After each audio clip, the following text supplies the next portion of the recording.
everyone. Welcome to tonight's Planning Commission meeting. We are a deciding body appointed by your town council to make recommendations and decisions on land use matters within the town. We welcome your attendance and we encourage your participation tonight. If you plan on speaking on any of the items, there are speaker cards located at the back of the chamber benches. They look like these. I do ask that you fill that out before you speak, just so that we have that on the record. And if you do plan on speaking, please indicate which agenda item. And if you do plan on speaking on something that is not on tonight's agenda, you may do so during verbal communications. These should be on the back, behind the speaker benches. Okay. Let's start with roll call. Ms. Bailey, will you do roll call? Sure. Commissioner Ogle? Here. Commissioner O'Donnell? Here. Commissioner Talstor? Here. Commissioner Erickson? Here. Vice Chair Jensen? Here. And Chair Seah? Here.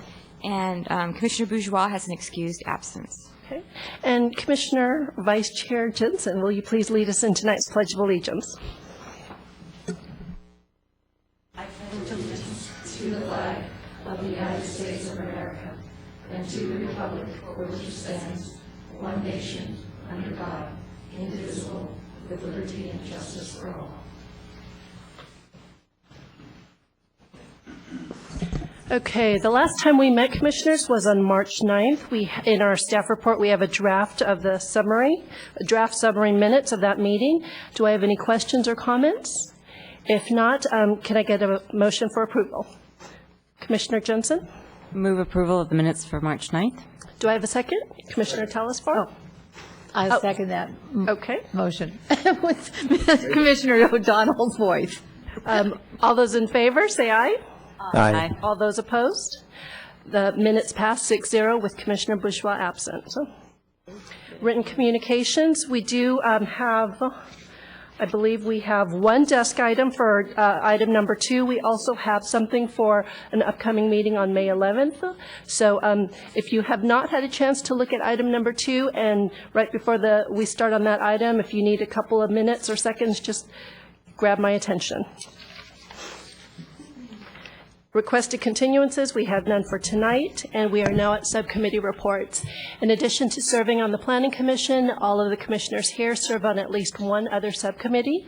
And since we last met on March 9th, I believe there were 2 subcommittees that met, the North 40 Advisory Committee and the Historic Preservation. So Commissioner Jensen, do you mind providing an update of the North 40 update? Sure. For our fellow commissioners and those of you in the audience, you may know the North 40 property as the orchard property that is located on Los Gatos Boulevard and essentially Highway 85. The town has been attempting for many years and is currently attempting to write a specific plan which sets in place goals and regulations for development, ultimate development of that property. So there are several committees that look at it. One of them is the North 40 Specific Plan Advisory Committee, which is made up of citizens who are appointed at large, planning commissioners, members of the General Plan Committee. So far, there's been a meeting between Planning Commission and Town Council and a kickoff meeting for the public on April 2nd.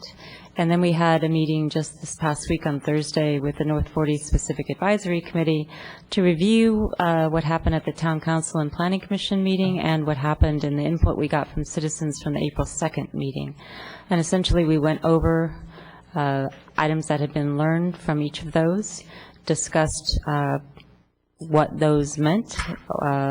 Among them were basically the area of discussion was retail uses, the size of retail, the size of the pad, the size of the square footage, public uses, and one of the things that was emphasized that I would emphasize for those of you watching and those of you here that are interested is that while the town can try to direct the development of the property through a specific plan, it is a privately owned or several privately owned pieces of property. It's not a public property. So the town is simply trying to set its goals for the ultimate development of that. The next meeting is a public input meeting on May 18th. That's a Wednesday, and it's from 6 to 8 p.m. at the Calvary Baptist Church if anyone is interested. Thank you, Commissioner Jensen. And I believe, who will be providing Commissioner Vogel for Historic Preservation? Yes, thank you. The Historic Preservation Committee met on March 23rd. We had one item for action at 125 Mezol Avenue, where they wanted to put basically a car port on the side of the house, and that was reviewed and approved. And then we had one item for discussion at 107 Broadway, where the resident wants to modify the stone wall in front, and she just wanted some direction from the Historic Preservation Committee, and we gave her that. Thank you, Commissioner Urkel. Any questions for either of the updates? No? Okay, seeing none, we are now at verbal communications. This is the portion of our meeting where anyone who would like to speak on something not on the agenda may do so. I don't have any speaker cards, and I don't see anyone indicating any interest in speaking. So we will move on to our first public hearing, which is at 267 Jared Lane. That is Architecture and Site Application S-10-035, Negative Declaration ND-11-001. Ms. Mosley, will you be providing staff presentation? Yes, I will. Thank you. Sharon. The project site is located at the end of Jared Lane, which is located at the southern end of Vista Del Monte. The application was considered by the Planning Commission on February 23, 2011. The Planning Commission continued the item with directions for the applicant to remove the pool, reduce the size of the house to fit within the LRDA if possible, to consider moving the house further up the hill, and to address concerns regarding access and staging during construction of the project. The applicant has submitted a detailed response to the Commission's direction and believes that their revised plans address the Planning Commission's concerns. In regards to the Commission's request to remove the pool, the applicant has eliminated the proposed spa and redesigned the pool to fit entirely within the LRDA. The average existing slope under the redesigned pool is less than 10%. The town code and the Hillside Development Standards and Guidelines would permit a pool in this location.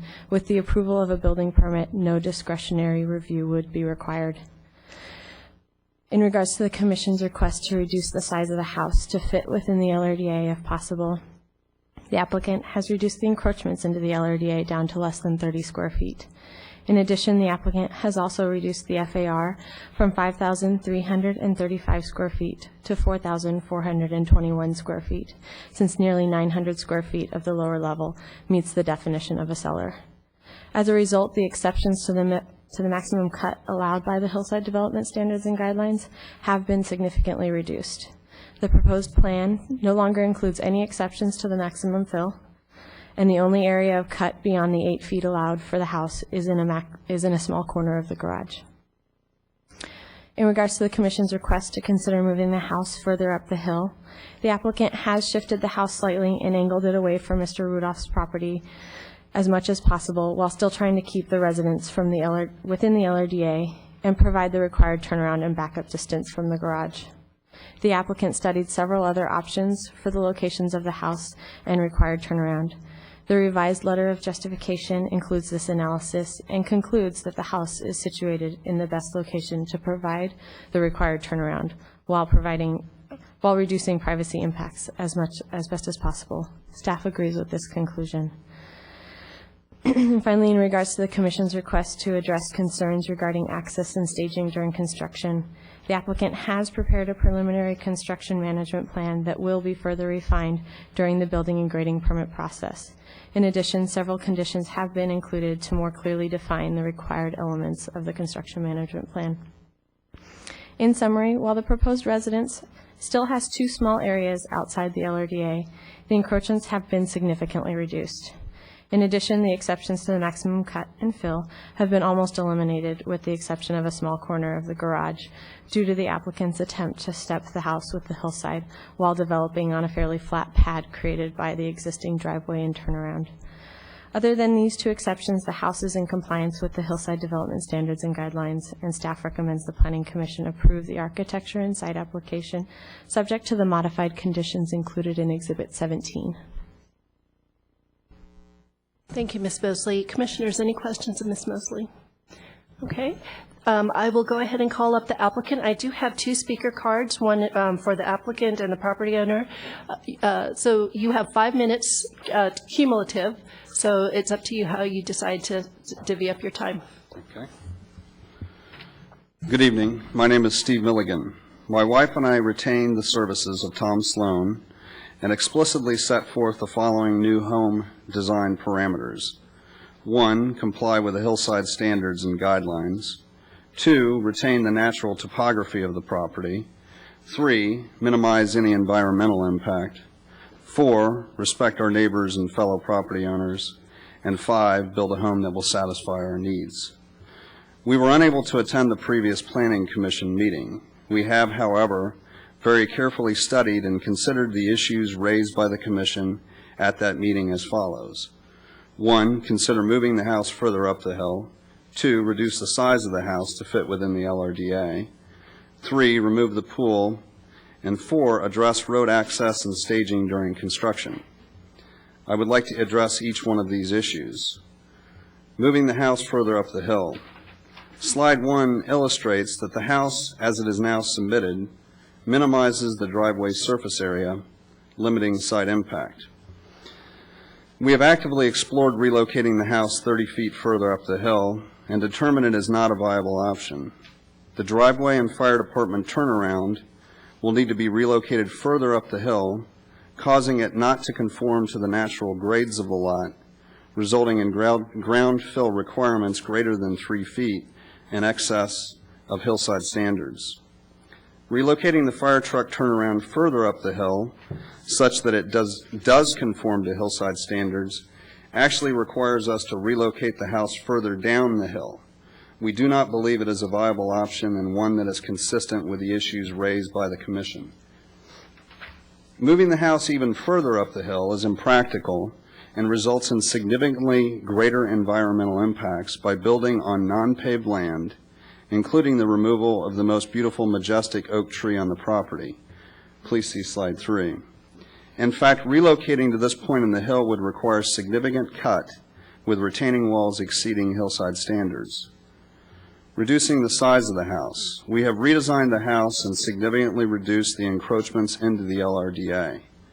We have reduced the floor area ratio from 5,335 square feet to 4,421 square feet. Removing the swimming pool. The swimming pool has been reduced in size and moved to be completely within the LRDA, thus removing any topographic constraint. The swimming pool is located on the existing driveway turnaround area, which has a slope of less than 10%. The swimming pool is located out of the drip lines of any tree. Access and staging during construction. Majetti Construction has contacted each of its subcontractors performing work with a strict requirement to make the site accessible to emergency vehicles. A construction logistics and operation plan is now included in the submitted plans. We will require all subcontractors in their contracts to explicitly agree to no parking on any part of Mr. Rudolph's property. We will provide for significant and very visible signage at the entrance to Mr. Rudolph's property to ensure no construction parking. We believe we have addressed the issues raised by the Commission from the prior meeting. We have also carefully considered the privacy concerns raised by our neighbor, Mr. Rudolph. We have met with Mr. Rudolph and believe we can work together in order to satisfy both our needs and concerns. Slide 4 illustrates that the window and view orientation of the proposed home is directed away from the Rudolph's property due to the topographic elevation change of 16 feet between his floor levels and our lowest floor level. Our landscape plan calls for 23 mature native shrubs to be planted along the common property line. The plants will grow over 12 feet and should mitigate any visual impact between the two properties. We believe that these actions will sufficiently address the mutual privacy concerns between ourselves and Mr. Rudolph. Thank you for your time and consideration on our project. We sincerely believe that our revised proposal sufficiently addresses the issues and concerns raised at the previous Commission meeting. Thank you. Thank you, Mr. Milligan. Commissioners, any questions of Mr. Milligan? Okay. So we have one speaker card. That is Alan Rudolph. Mr. Milligan, you will have an opportunity after he speaks. So.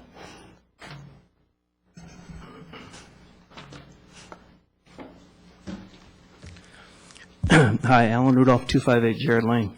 Thank you for giving me a few minutes to talk to you tonight. It's true, I met with Milligans, and I think they had a very constructive discussion. However, I think what you're seeing tonight is basically just the application coming right back at you. Yes, there was some minor adjustment. Maybe the house moved 3 or 4 feet, something like that, so it could get into the LRCD. I'm not sure that the acronym guidelines. But the bigger question comes up: can the earlier instructions from the commission be addressed? And I think so. So moving it 30 feet up the hill just basically takes the place where the swimming pool was. I don't see any reason why that couldn't happen, given a reorientation of the garage at a 90-degree angle. So now they're entering on the south side, which requires an extensive pavement. If they were just going to come up the driveway and then go straight into the garage, I think you probably would wind up with less pavement. The emergency turnaround could stay where it is. The farther the house goes up the hill, 2 things happen that are very important. First of all, people are not going to want to use the emergency turnaround for anything because it's going to be farther to walk up the hill, and I pointed that out in the letter. The other thing is that as it goes up the hill, the natural canopy of the trees that you just saw in the previous illustration obscures things, and so it makes it much, much more private. And I think probably that could be done pretty easily. A different kind of possible solution might be to have the garage at the end of the current driveway and then have the a proposed structure at a higher level, which would offer the Milligans a better view. Probably the house has to be a bit smaller, but that was what I understood the instruction of the commission to be the first time, that essentially this size of the structure is overwhelming the site. It's true that they've reduced the FAR through renaming part of the house a cellar, I guess. The idea of the FAR, as I know you all know, came out of the 1980s, and it was to restrict the overdevelopment of residential lots that are essentially flat in town. When you apply the FAR literally to the hillside, there's a lot of acreage. I think the big question comes out, what would the FAR be like if you're only looking at the usable land? And so then maybe when you're looking at a 2-acre parcel, if there's only like a 1/4 acre or so, then that needs to be a consideration as you think about how the FAR applies to this kind of a lot. I don't know if that makes a lot of sense, but I think there's an awful lot of land that's just not usable up in the hills. And so I would urge the commission really to go instruct the applicant to go back and to redesign. Try to move it up a little bit. If the turnaround has to stay where it is, that's fine. That would probably take the swimming pool out of its location right now, but I think that kind of would be a solution for everybody. So pretty much that's what I had to say. Thank you, Mr. Rudolph. Commissioners, any questions of Mr. Rudolph? Oh. Okay, thank you. Oh, actually, Mr. Rudolph, if you can. I do. I have a question. Sure. Did you suggest any of these changes to the Milligans? Yeah, I didn't think of the driveway reconfiguration of the garage until I was up there today. One thing I didn't mention just a minute ago was that when I was walking around up there, it's true there's a really nice oak that was just shown to you, but there's an oak of nearly the same size that's going to be taken out by the pavement for the driveway. And so perhaps with a little bit of sort of creative reworking of the approach into the garage and the placement of the house, you could save that tree also. So I got out there and actually measured them. The really specimen oak, let's see, was about, let's see, I think it was 85 inches in circumference. The other one, no, the specimen oak I think was like about 95. The other one that's going to be taken out is about 85, and I can't tell you exactly which one it is on the map. But to preclude building at the upper level to save the one tree when we're losing one of almost the exact same size below, I don't think makes a lot of sense. Plus, in my house, I have about 150 inch circumference tree that's about 8 feet from my house. So I think it could be designed creatively to take that into account. You don't have to move it at all, probably. Sorry for the digression. All right, thank you. Yeah. Okay, any other questions? Thank you, Mr. Rudolph. Okay, Mr. Milligan.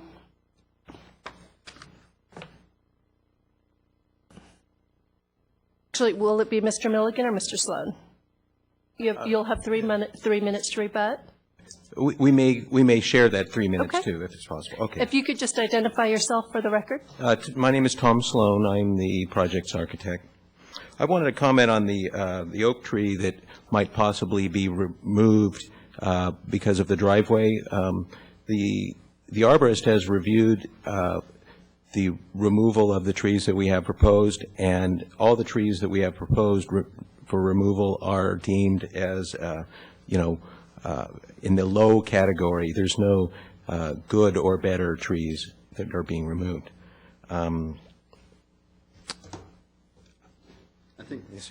I think just to comment, I mean, we certainly did consider Mr. Rudolph's comments very seriously, and obviously the comments of the commission, and I think that the best that I can say is that we extensively studied and looked at, engineering options and redesign options that would accommodate all of the needs that I, indicated earlier, which was obviously we wanted to comply with all of the hillside standards, and we don't believe, as we've submitted in terms of the information, that the options that were suggested are viable ones in terms of complying with hillside standards. And we appreciate Mr. Rudolph's privacy concerns and that sort of thing, but in all due respect, do not believe that it's his responsibility to try to design our house for us. Commissioners, any questions of either Mr. Milligan or Mr. Sloan? Go ahead, Commissioner O'Donnell. This question will be directed to whoever wants to answer it. One of the comments I heard 5 minutes ago or 3 minutes ago was that were there no pool, you could move the house as your neighbor has requested. Could you respond to that? Well, we looked at that, and I tried to address that earlier, in that, one of the issues is that as you move the house up, there's actually two issues with that. One, you actually force the house up against the hill, which makes it, kind of unattractive, and it's up against the face that we showed in terms of where that tree is, as well as the fact is that more significantly, you'd have to relocate the driveway because you begin to move up, which then causes us to have to exceed the defined fill requirements of the hillside standards. We'd have to have a fill of greater than 3 feet. And so we would be outside of compliance requirements or standards or whatever they're referred to. I'm not an expert at it. And so theoretically it appears possible to move, in terms of just visually looking at it. The problem is that when you look at the topography of the land and the hillside standards, it's just simply not feasible.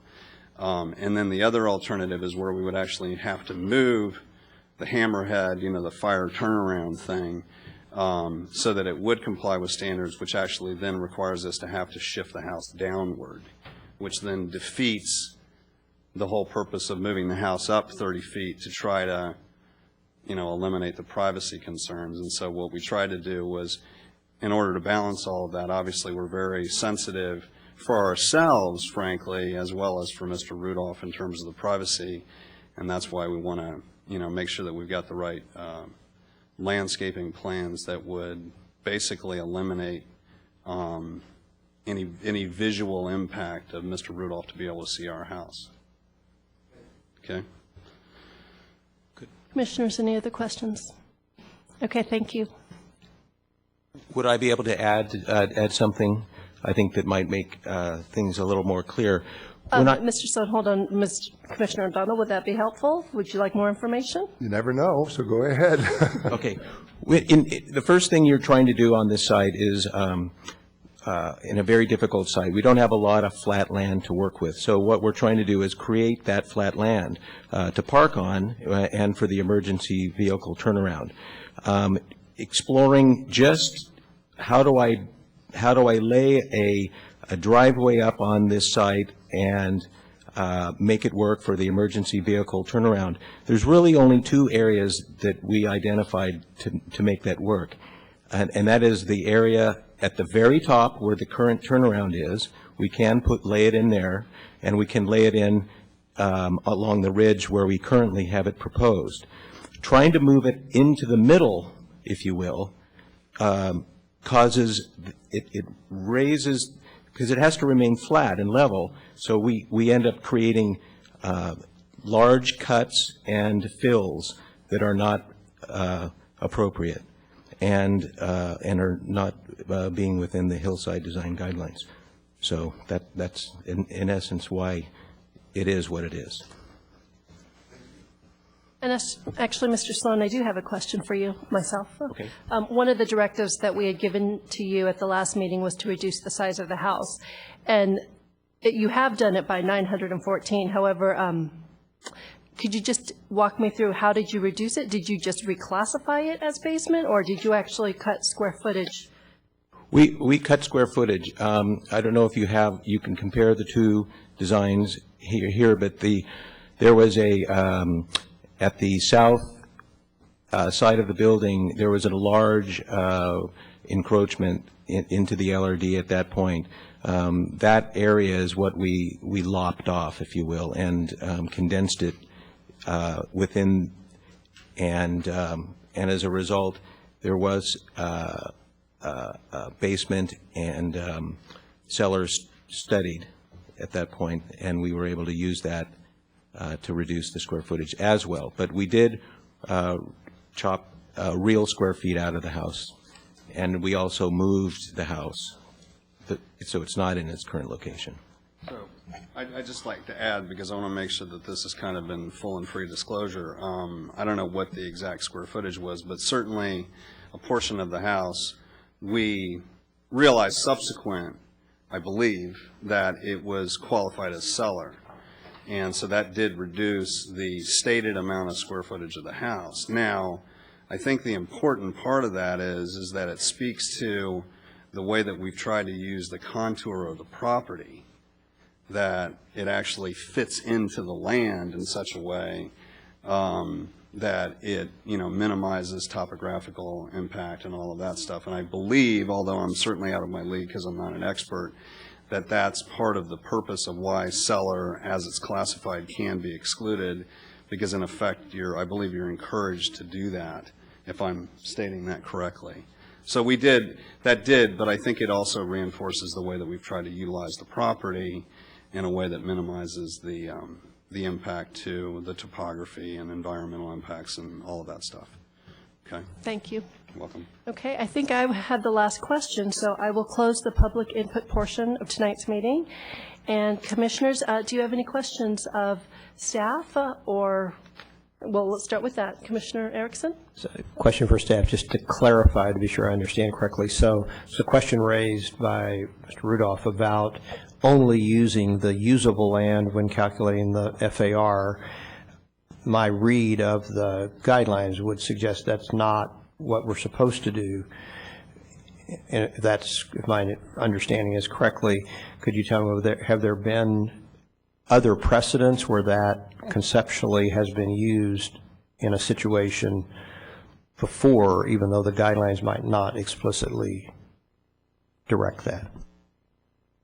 The guidelines and the town code attempt to do that in just a different format, in that there is a significant slope reduction based on the average slope of the lot. So if you have a property that has an average slope of 30% or greater, just as an example, you reduce the gross lot area by 60% in calculating your net to determine the FAR. So that is the town's attempt to try to get to reducing what the net area of the lot is for floor area ratio purposes. And you reflected that policy of the town in your analysis, correct? Correct. That is what establishes the max FAR for that property. Any other questions? Okay. How about any comments or any comments and anything that'll lead towards a motion? Commissioner O'Donnell. My comment would be this: the staff has a strong approval recommendation, and we are all familiar. We've all been out to that property. In fact, both properties out there are under consideration. It does appear to me that some significant changes were made in the plans. And I do think the cellar use, in this case, is very helpful. And it does appear that, in fact, the footprint of the building was changed and permitted to be changed by this cellar. So as near as I can tell, maybe I'm misunderstanding it, but Mr. Rudolph's considerations and concerns relate to privacy, I believe. From what I've seen, the privacy will be protected. It does appear that privacy in this case arguably runs both ways, and it does appear to me, from what we've seen in the package and what we've heard tonight, that the privacy will be protected. So I just say that, so before we have a motion or anything else, I'd like to know whether any of my fellow commissioners have a different take on this. Commissioner Erickson, did you have a comment? I would wholeheartedly agree with Commissioner O'Donnell's assessment of the situation. Any other comments? If not, if it looks like there's general consensus, Commissioner O'Donnell, would you like to make a motion? All right, I'll move the approval of the architectural and site applications and the negative declaration. Initially, I would, in the motion, the motion would be that we make the mitigated declaration, which was before us, mitigated negative declaration, that we find that, for the reasons set forth in Exhibit 2, we adopt the mitigation monitoring program, which is allied with that negative declaration, and that is further explained in Exhibit 3. We would approve the exception to the hillside plans, the grading cut depths, the development outside the LRDA, and find, because of their relatively minor scope, and find that the project is otherwise consistent with the hillside requirements. And therefore, we would find that the project is consistent with the hillside specific plan, as further explained in Exhibit 16, and that the project is consistent with the considerations for the approval of the architecture and site applications, and approve, therefore, the architecture and site applications numbered S-10-035, subject to the conditions which are specified in Exhibit 17. I have a motion. Do I have a second? Commissioner Telespark? I will second that motion for the reasons stated, and also because there are conditions for mitigation of privacy, and it seems that the two parties are meeting and talking with each other, and that's always a good sign. So we have a motion by Commissioner O'Donnell, second by Commissioner Telespoor. Before I call the question, any comments? Okay. All those in favor say aye. Aye. All those opposed? The motion passes 6-0 with Commissioner Bourgeois absent. Commissioner, Ms. Bailey, are there appeal rights? Yes. This decision is appealable to the town council. The appeal must be filed within 10 days. There is a fee for filing appeal, and the appeal forms are available upstairs in the town clerk's office. Okay, thank you. We are now at item number 2, which is located at 49 and 51 North Santa Cruz Avenue. It's a conditional use permit, application U-10-023. Just a reminder, we did have a desk items, and I see that everyone's had a chance to review it. And we are going to get a staff report momentarily. Here comes the staff report.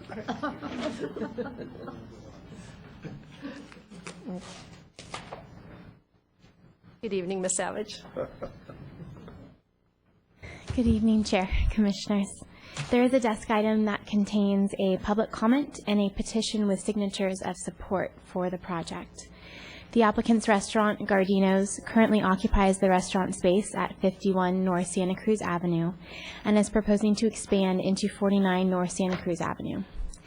49 North Santa Cruz Avenue was formerly occupied by retail use. The applicant's request includes 29 additional seats, full alcoholic beverage service, and modification of the hours of operation. The alcoholic beverage policy limits alcoholic beverage service to 11 p.m. Sunday through Thursday and 1 a.m. on Fridays, Saturdays, holidays, and evenings before holidays. The applicant is proposing to operate until 12 a.m. Sunday through Thursday and 1 a.m. Friday, Saturday, and holidays. Therefore, the project does conflict with the alcoholic beverage policy Sunday through Thursday by 1 hour. Ordinance 2021 discourages the displacement of retail uses by restaurant uses in the C2 zone and expresses concern about the concentration of restaurant uses. The proposal would allow an existing restaurant to expand as opposed to a new restaurant, but would displace a retail use in the town's prime retail area. Additionally, the project would remove a retail space that separates two restaurant spaces. The project will result in an increase of more than 9 p.m. peak hour traffic trips, and pursuant to the town's traffic impact policy, the deciding body may approve the project only if it is determined that the benefits of the project to the town outweigh the impact of increased traffic. The applicant proposes to install 2 public benches at Los Gatos Cinema. This concludes staff presentation, and we are available for any questions. Thank you, Ms. Savage. Commissioners, any questions of Ms. Savage? Commissioner Johnson? I just have a question, and I didn't see it in the staff report. Wouldn't this be a recommendation to town council because it's the alcohol policy question, as opposed to an action by the planning commission? It would be a recommendation, and you are correct on the first page of the staff report. The recommendation does not include that it is a recommendation, but the action on the second page does direct you to forward it to the town council. Okay, thanks. I just want to make sure. Commissioner O'Donnell? This would be directed to staff, but whoever in staff feels that they're the one that should answer it. This has a staff recommendation of strong denial, and I understand this recommendation of strong denial to arise out of the town's policy. And I guess the question I have before us, since it does seem that indeed the town's policy is contrary to what is being asked for here, to what extent do we have discretion as a planning commission to either ignore or find extenuating circumstances around the town policy?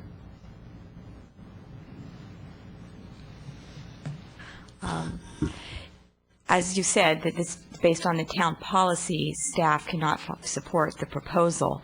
If you feel there is merit or an interpretation of how it meets the policy or based on precedents of other projects, you could put that in your comments to the town council when you forward the matter. Thank you. Commissioner Ogle? Just a question, because I am still new to the Planning Commission. Could you just give me like a 30-second education about why the preference of retail over restaurant in the downtown area was made town policy? What was the thinking behind that? I want to clarify your question is the concern of losing retail. This actually came after the Loma Prieta earthquake.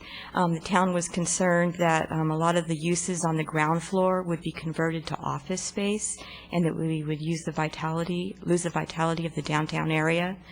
So the town developed policies to ensure that retail uses would be maintained downtown, so there would be a balance of restaurants. Existing office uses were allowed to be maintained, but no new office uses would be permitted. So it was basically to keep that pedestrian circulation and the mix of uses downtown.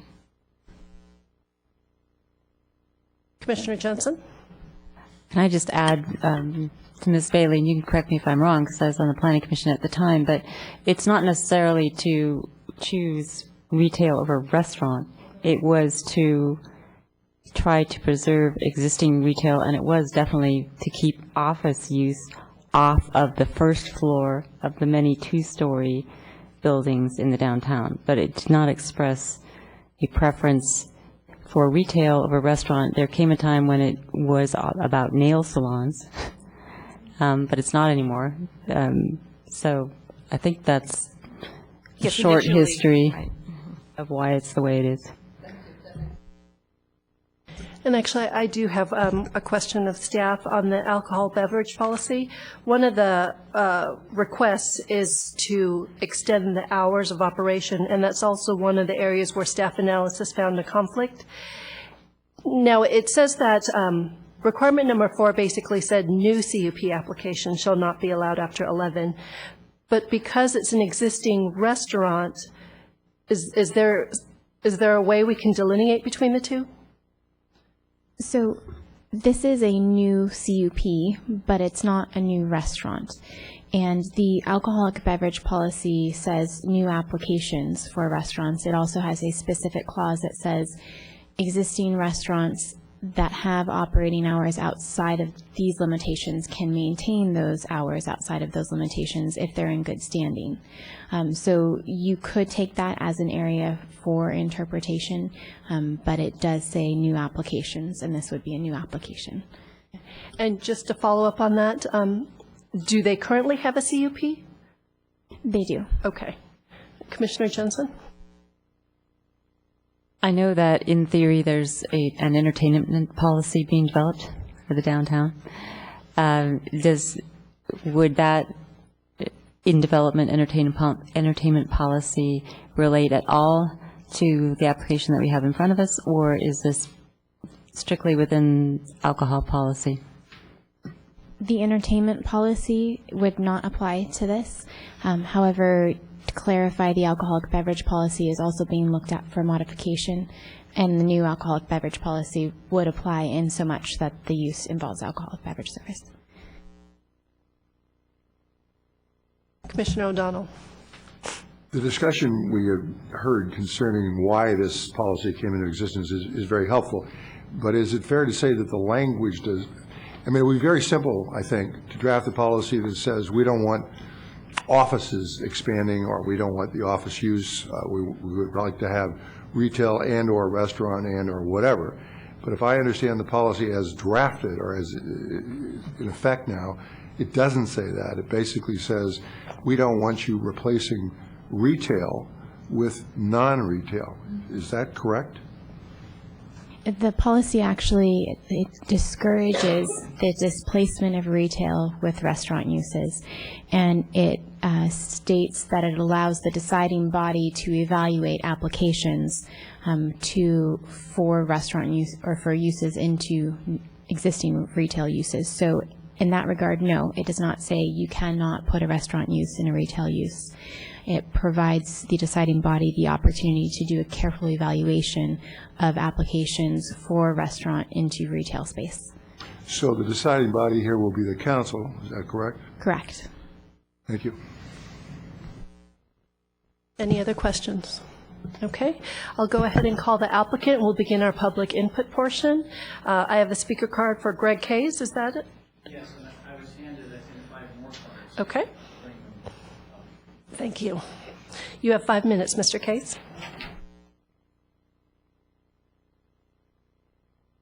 Good evening. My name is Greg Kays, and I'm here to address you on behalf of Pete Gillow, the applicant. I suspect many of you, most of you, all of you know Pete, but he's seated right there in the front, and he's been somewhat of a fixture here in Los Gatos. He's run Gardino's for over 18 years. And it's a very popular place. So popular, in fact, that that's part of the reason that we're here. If you've been in Gardino's and you've ever seen people come in to get takeout food, you can recognize that it's kind of a small space.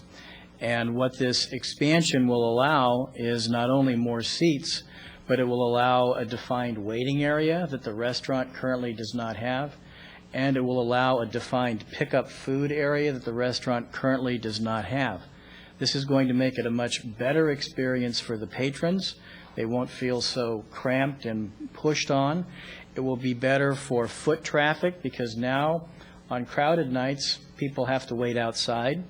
It will also allow the people who are waiting to have a waiting area where they can actually sit. So there's a great benefit to the patrons of Gardino's and to the people who are walking by Gardino's to have this expansion. The other thing this will allow is that Gardino's is moving into the adjacent space. It's all part of the same building. So the facade on the building is now going to be modified on the lower half, and it will improve the appearance. There'll be Italian tile, and it will be a very nice motif, a very nice walk-by, very nice drive-by scene for the town. So I think you've got both improvements in pedestrian traffic and appearance and improvements within the business itself to allow this expansion. The retail tenant who is vacating that premises is actually consolidating their operations across the street. So this retail tenant is not leaving Los Gatos. She had 2 businesses. She's now going to move. Her operations will be out of 1. Now, obviously, and it's already been talked about tonight, we have the policy with respect to retail. Pete and I took a walk up and down the street and through the town the other day. There are several vacancies for retail, at least 6, 8, and I think a sign just went up today on Domus, which I'm sure everyone in this room is familiar with what's going on with Domus and the fact that that particular tenant appears to be vacating. So it's not that there's a shortage of retail space that's being taken away here. This is an existing restaurant. It's the only way it can expand. It's the only expansion it can have. If it's allowed this expansion, it will go to the end of that building. In other words, that building will be Gardino's. There will be no more of that building to absorb, no more of that building to be taken over by restaurant. So I think, as I understand what I hear about the policy to me is designed to allow the commission and the council to control this. It's not to prohibit it. It's to evaluate it on a case-by-case basis. And I think when you look at this case, when you look at Gardino's and the quality of the restaurant it's been, how popular it is in the town, and what it's done for the town, I think this is exactly the type of restaurant that deserves the ability to improve its business. You've probably heard these are all tough times, and I'm not going to spend a lot of time on that. But this business really can't do more than what it's doing right now in its space. And what it does right now, it does remarkably well, but with difficulty. Now, I would point out the police had no problem with this expansion. Gardino's has run for over 18 years without a single police call, without a single disciplinary action in front of the ABC. They've been operating with a beer and wine license for all these years. And to allow this expansion, I think, is not so detrimental, so contrary to the policy of retail versus restaurant, to prevent this body from recommending approval of this to the council. And I'm almost at my limit, so if there's questions, I'll be happy to respond. Okay, thank you, Mr. Case. Any questions of Mr. Case?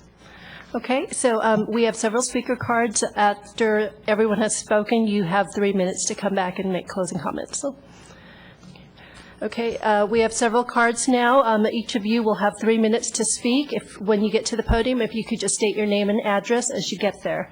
Mr. Ed Beliza?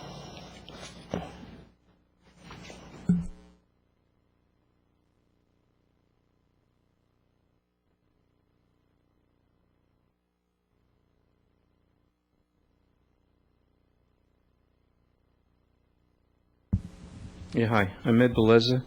Live at 239 Dover Street in Los Gatos. And I've been going to Gardino's for quite a while. It's nice, affordable food. It's good food. It's a nice atmosphere. And I think my prime concern is that considering a lot of stuff that's going down in town right now about older, established businesses not being able to stay in their places, I think that letting Gardino's enhance their service would be a great service to all of us in town. Thank you. Any questions? Okay. The next speaker is Peter Carter. And after Mr. Carter will be Joseph Caviglia.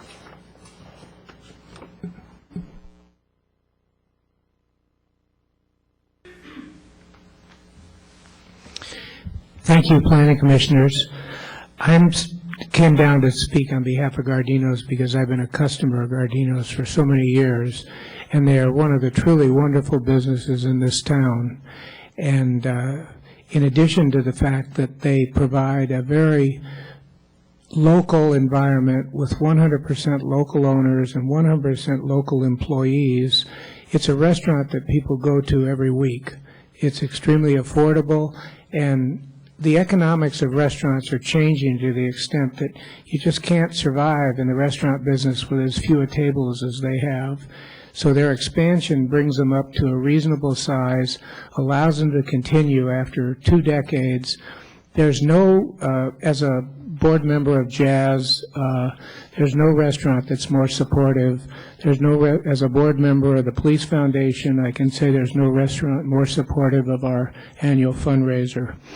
The second thing I'd like to talk about is sort of the ebb and flow of what happens in downtown, because I've lived here for over 50 years. And I don't know how many of you know this history, but Opa's used to be Mesa's Bar. Restoration Hardware used to be the Los Gatos Market. Domus used to be Steamer's Restaurant. The brewing company used to be a Ford dealership when I first moved into town. There's a lot of things that happen as the market ebbs and flows, and I don't think that it's up to the town necessarily to say this is what we absolutely demand be in this space so much as it is what the market demands. If there were very small retailers that were prospering, these vacancies would rent instantly. So I think what's important is to maintain the vigor of the downtown and not necessarily dictate exactly what's in each space. Thank you. Okay. Any questions of Mr. Carter? Any wave back? Okay. Joseph Caviglia, and then afterwards will be Lotus Mahan. Hello, my name is Joe Caviglia, and I've lived in Saratoga in the Los Gatos area for about 34 years now. I live at 19387 Allendale Avenue. I've been frequenting Gardino's since they have opened for all of these years, and I'm here to speak a little bit about the community that it develops down there. Any night that you go down to Gardino's, you will run into family and friends. You'll be introduced to people that you don't know because they treat every customer that they have as family, and they want everybody to become friends and come back. And that's why I frequent Gardino's at least once a week. Most of the time with my family. My family has 9 people in it, and you can see us all down there almost every single week. That's the main reason I think that it is necessary for Gardino's to expand. My family is one of many in the Los Gatos area that frequent his establishment this way, and anybody that's been down there can see that it's a little bit tight in space, and the need for expansion is necessary, and it would be doing an injustice to the families of Los Gatos and Saratoga and the general area not to expand. Thank you. Thank you. Any questions? Okay, the next speaker is Lotus Mahan.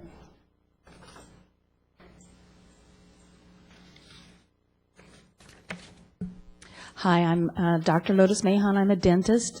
I live at 242 University Avenue. I've been there 17 years, but I'm a graduate of Saratoga High School, so I've been in the area for 42 years. And grew up in this area, and I go to Gardino's frequently. One of the reasons I stayed in this area and that I've always loved this area is because it has felt like a community. And as Mr. Case, if I'm saying that right, I endorse all of the arguments that he was making. But in addition, for myself personally, I go to Gardino's frequently. I think the food is outstanding and it's moderately priced, and that's a reason for choosing it over perhaps some other restaurants. I think that right now, Opa's is one of the few restaurants that's open later than a lot of the others, and I usually eat out after I work, and sometimes that ends up being very late. So I frequently get frustrated because everybody's closing, the kitchens have closed, and I can't get anything. So I'm really in favor of their petition to stay open later. I also regularly go to Jazz on the Plaza, and we're often looking for something afterwards, and that's where we end up going. So to me, this is a community-oriented restaurant and not just like a little franchise or a chain, something that's in there. It's very personable. It carries on my sense of community and a small town community with a history. So, thank you. Thank you. Any questions? The next speaker is Michael Pelzel, and then afterwards will be Athena Pugliese. I apologize if I'm mispronouncing any of these names. Good evening, Chair and Commissioners. My name is Michael Pelzel. I live on 202 Forester Road. It's off of Kennedy. I wasn't born in Los Gatos, but I've been here for the last 26 years, and my parents and I have been going to Gardino's for approximately 18 years now. And Gardino's is the type of place that I feel comfortable with my friends and my 70-year-old parents. It's a really true family place, and I feel that Pete loves this town. He's a great operator. In fact, he has information that looks out for the health of people in this town. There's diabetes facts on his window, so he does support this community. In addition, I feel that with the advent of Santana Row and some of the other more competitive areas such as Palo Alto, there's been suffering business revenues in this town. It seems to me that the only people making money in this town are the people that sell for rent signs, and I think that this should be addressed, and I feel that Pete is a great person to do that, and there will be a number of different benefits from this, not only to Gardino's itself, but other restaurants and retail in this area. And if I may say so, I think that it's a great atmosphere, and I think that it is the right move and the most responsible move for this commission to move to support Pete in this endeavor. Thank you. Thank you. Any questions, Commissioners? Okay, the next speaker is Athena Pugliese, and then afterwards, Joanne Smith.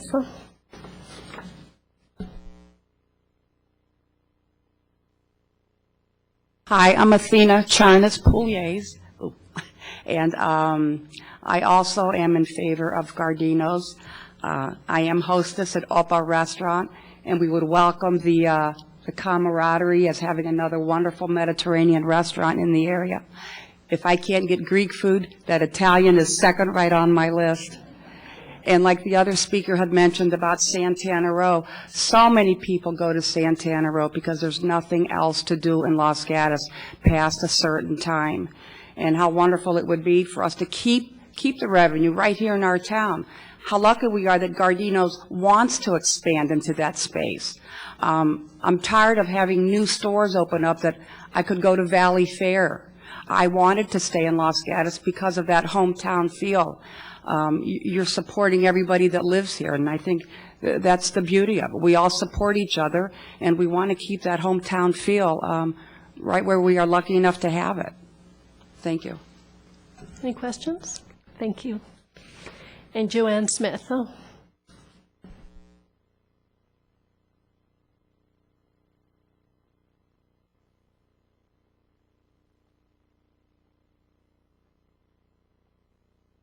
Thank you, council members, for hearing us. I don't know what to say after all of these have presented their requests and their observations, but I would like to say that, first of all, I'm a Los Gatos resident. I live at 120 Carlton Avenue. I am currently working at Restoration Hardware as a sales associate, and as we all know, the face of retail is really changing. It's just a fact. It's just not the way that it used to be. And we at Restoration Hardware, we have a gallery store. Most of our work, most of our sales are done online, and that's the way it is now. And so I think that's something to consider in looking at what the future of Los Gatos is. And I think that Gardino's is a place that has been around for a long time. And with the closing of Domus, with the closing of Borders, with the closing of Anteo, and a lot of other things, people are, you know, they don't like that. It's like their whole city their whole town is changing. And I think it's important to preserve what has been here, to preserve that feeling that, you know, not everything is going away. And if we can keep Gardino's has been around for a long time. People know it, they love it. They go there. It's family. It's not you know, fancy. It's not big. It's just Gardino's. And if we can expand that, it will help bring that feeling of, okay, things are still okay around Los Gatos. And I think that is something to consider. And there's a lot of other places that are open for retail. But I think when you look at what's going on, I think that's really important. So those are a couple of things that I would hope that you consider. My daughter lives in Los Gatos. She loves this area. And when she heard Domus was closing in Borders, it's like, oh my gosh, what's happening to our town? So I think if we can expand Gardino's, it's not a huge thing. Gardino's is really small anyway. So if we can bring that, and keep that in town and show that it is growing, I think that will do a lot for even the psyche of the people here. So I hope you will consider that, and I think it's a really good thing to consider in our times. So thank you very much. Thank you, Ms. Smith. Any questions? Okay. That is the end of all the speaker cards that I have. Mr. Case, you have 3 minutes to respond, but everything you've heard has been positive, so. Okay. I'll just let the record show that Mr. Case has declined the 3-minute response, just to make sure it's on the record since we can't hear you. Commissioner Erickson, did you have a question? Is it possible to ask the applicant a question? If you could come up for questions.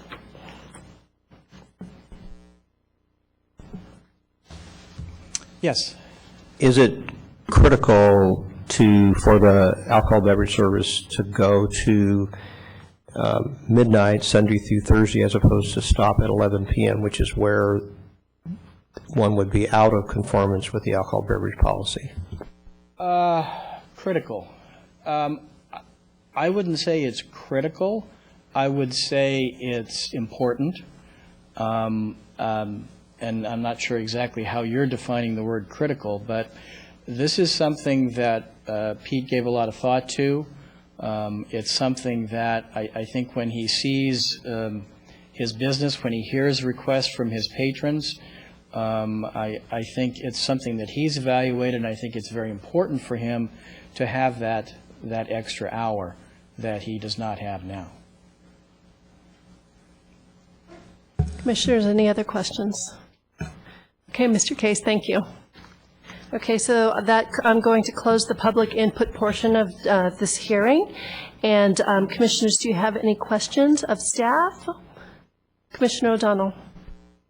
This isn't a question of staff as much as it is a comment, again, because I think what is being proposed is really good.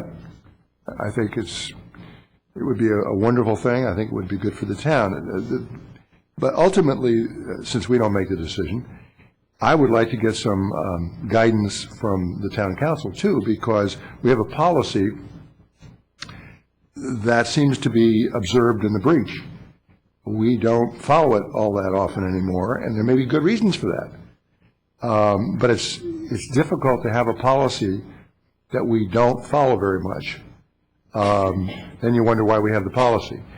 And so it sounds to me like this is a very good thing. If we take everything on a case-by-case basis and it's all by itself, it sounds very good. If we take a look at the whole picture, which supposedly this policy was to address, maybe there's the other side of it. The question is, can we keep retail alive in Los Gatos? And I don't know the answer to that question, but obviously some people thought in the past the way to do that was with this policy. So since we don't have to make that decision, personally, I'm of two minds. One is I think it's a wonderful proposal. I think it would be good for the town. Two, I think it violates the policy. And so that's up to the council. But if they decide that somehow it doesn't violate the policy, I'd sure like to know why. Or if in fact it does violate the policy, but they don't think we should do that, then it would be nice to get some clarity on that too. So those comments relate not to the extra hour for alcoholic service, but only what I consider to be a very, very fundamental question before us this evening. Would anyone like to make a comment to that, or would you, is it something, Commissioner, that you wanted, when you say you're looking for guidance, were you hoping to get guidance specifically, or just would you like to hear from your fellow commissioners? Well, I'd love to hear from my fellow commissioners, because I want to see, that would be helpful in going, when it goes to the council, because all we're doing is making a recommendation. Okay. And the council, I like to think, does pay attention to what we say, even if they don't always agree with it. So ultimately, though, I'm asking for guidance from the council. Okay, so why don't we go ahead and do that now? If you could just give us some guidance on the issue that Commissioner O'Donnell had just shared. If we understood Commissioner O'Donnell's comments is that he was requesting guidance from town council rather than staff's interpretation of the current policy. Is that correct? That is correct. And again, just a reminder that this is a recommendation to council, and if you break it down, there are actually 4 things there. It's the extended hours, full alcoholic service, the expansion, which is the big one, but there's also the community benefit that hopefully we can touch on, just because the parking and traffic that this application presents does increase. So I saw several hands, Commissioner Jensen and then Commissioner Erickson, and then we'll just go down the line. Would the chair allow a motion? I certainly would. And why don't we hear it, and then let's hear if there are any comments. My motion would be that we recommend approval of the application to the town council. And just addressing Commissioner O'Donnell's questions, certainly would like guidance from the town council, because we've had increasing numbers of this type of application that have come in. And it is up to the council to make decisions on them, not us. And if the policy is out of date and it's no longer applicable, it should be reviewed or changed, and it's under review now. So by this body making recommendations which may not fit with the current policy for express reasonable conditions or testimony from citizens, then we leave it to the council to decide whether that makes sense or not, and whether the policy should be changed. And I think we also encourage the town council to quickly move on redeveloping or reworking these policies that are in process, because then the town council realizes that as things change, these things really need to be addressed, because this is maybe the 3rd, I think, similar type of application, 3rd or 4th, that's come before the Planning Commission, and we've always referred it to the town council asking for guidance or a change in the policy or pending policy, and we don't have one yet. So by making a recommendation, hopefully we could get some action from the town council on these policies. Ms. Smith indicated that the face of retail is changing. That's absolutely true, and there are lots of vacancies downtown. And in the North 40 specific plan discussion the other night, one of the things that was discussed was, well, given the changing face of retail and the various town policies on encouraging retail in the current environment, should we be demanding retail on the North 40? And there's actually going to be an economic study done for retail uses there, which would be very helpful in things like this to determine whether or not it makes sense to try to control market forces in retaining various things. So with those comments, I think the overwhelming public testimony indicates that this would be a good thing. I think if you look at the existing policy, as I recall from being on the commission at the time, the town was very desirous of keeping a vital downtown after the earthquake. And so it tried to develop policies that would keep pedestrian traffic and retail and more a mix of uses downtown, not so much a particular use, but a mix of uses. And as people do shopping online, then there's sort of, it changes what you're going to put in a building. And the way I am increasingly looking at it is, well, what can't I do online? Well, I can't eat, I can't drink, I can't get my hair done, I can't exercise. And the applications that we've been getting reflect that reality. So if we have, and one of the reasons for the policy was to, and the comments we get is that we really want to retain the characteristic Los Gatos businesses. It was a time when that was exclusively retail. It may be a time now when it's more restaurant. This one, from all the testimony we've had and the experience, is a local business that the policy wants to encourage and wants to maintain. So if this body or the town council has the opportunity to do that in a reasonable manner, it makes sense to me. They're not asking for a DJ, they're not asking for dancing, they're not asking to particularly change a historic facade, they're asking to improve it. So those kind of things, I think, make sense. So after I'm done with my speech, I'll actually make the motion. And that would require that we make the findings, which are actually on page 5 of the staff report if people want to look. For a conditional use permit, that the proposed uses of property are essential or desirable to the public convenience or welfare. We've certainly heard overwhelming testimony tonight that they're desirable. It's not essential. I doubt that there's much of anything that's essential.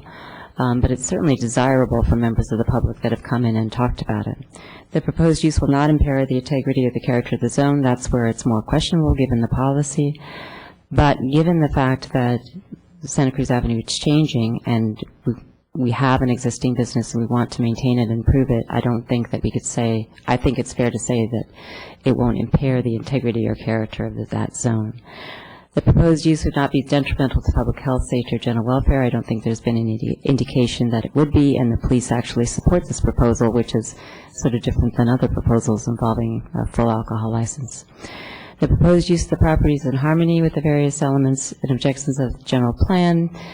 Clearly, it's not specifically in harmony with the alcohol policy or the retail policy, but if one interprets those policies as encouraging a mix of uses and encouraging small town character and existing businesses, then I think it is in harmony with it. There is a parking issue, and we would have to find a community benefit. The business owner is proposing benches. There are benches in that area, but other benches are always desirable. So as opposed to putting lights a half mile away, I think putting benches on the property near the business actually is a benefit that we could find supports this. With respect to that hours, Dr. Mahan indicated that after she wants to go and find someplace to eat when it's late. I've had that experience, countless times. I would love to have something that doesn't have its kitchen closed at 10 o'clock. And it does allow us to compete for different business, or allows Los Gatos to compete for different business. Jazz on the Plaza is a good example of a time when you'd want to have something available to keep people downtown for the retail that hopefully will come in and is already existing. And though the applicant didn't mention it, I think it's also would be complementary to the movie theater. So when people come out of a late movie, to be able to go and get a snack, something to drink, to me makes sense, and it keeps for a more viable downtown.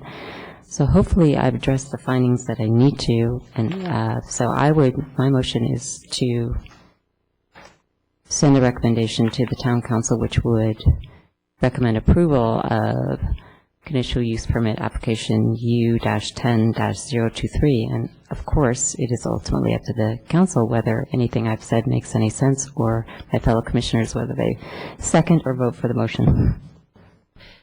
We did have a lot of hands prior to this, so I'm just going to go down. I believe Commissioner Erickson, you had your hand also for comments.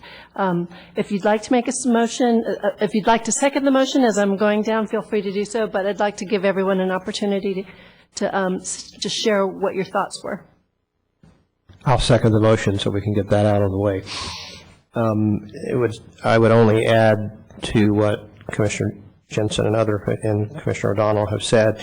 Seems to me one of the observations I would add is that the downtown area of Saratoga is struggling now because they are seeking to find some kind of a balance that attracts people to the downtown area. They've become more heavily dependent upon restaurants in recent years.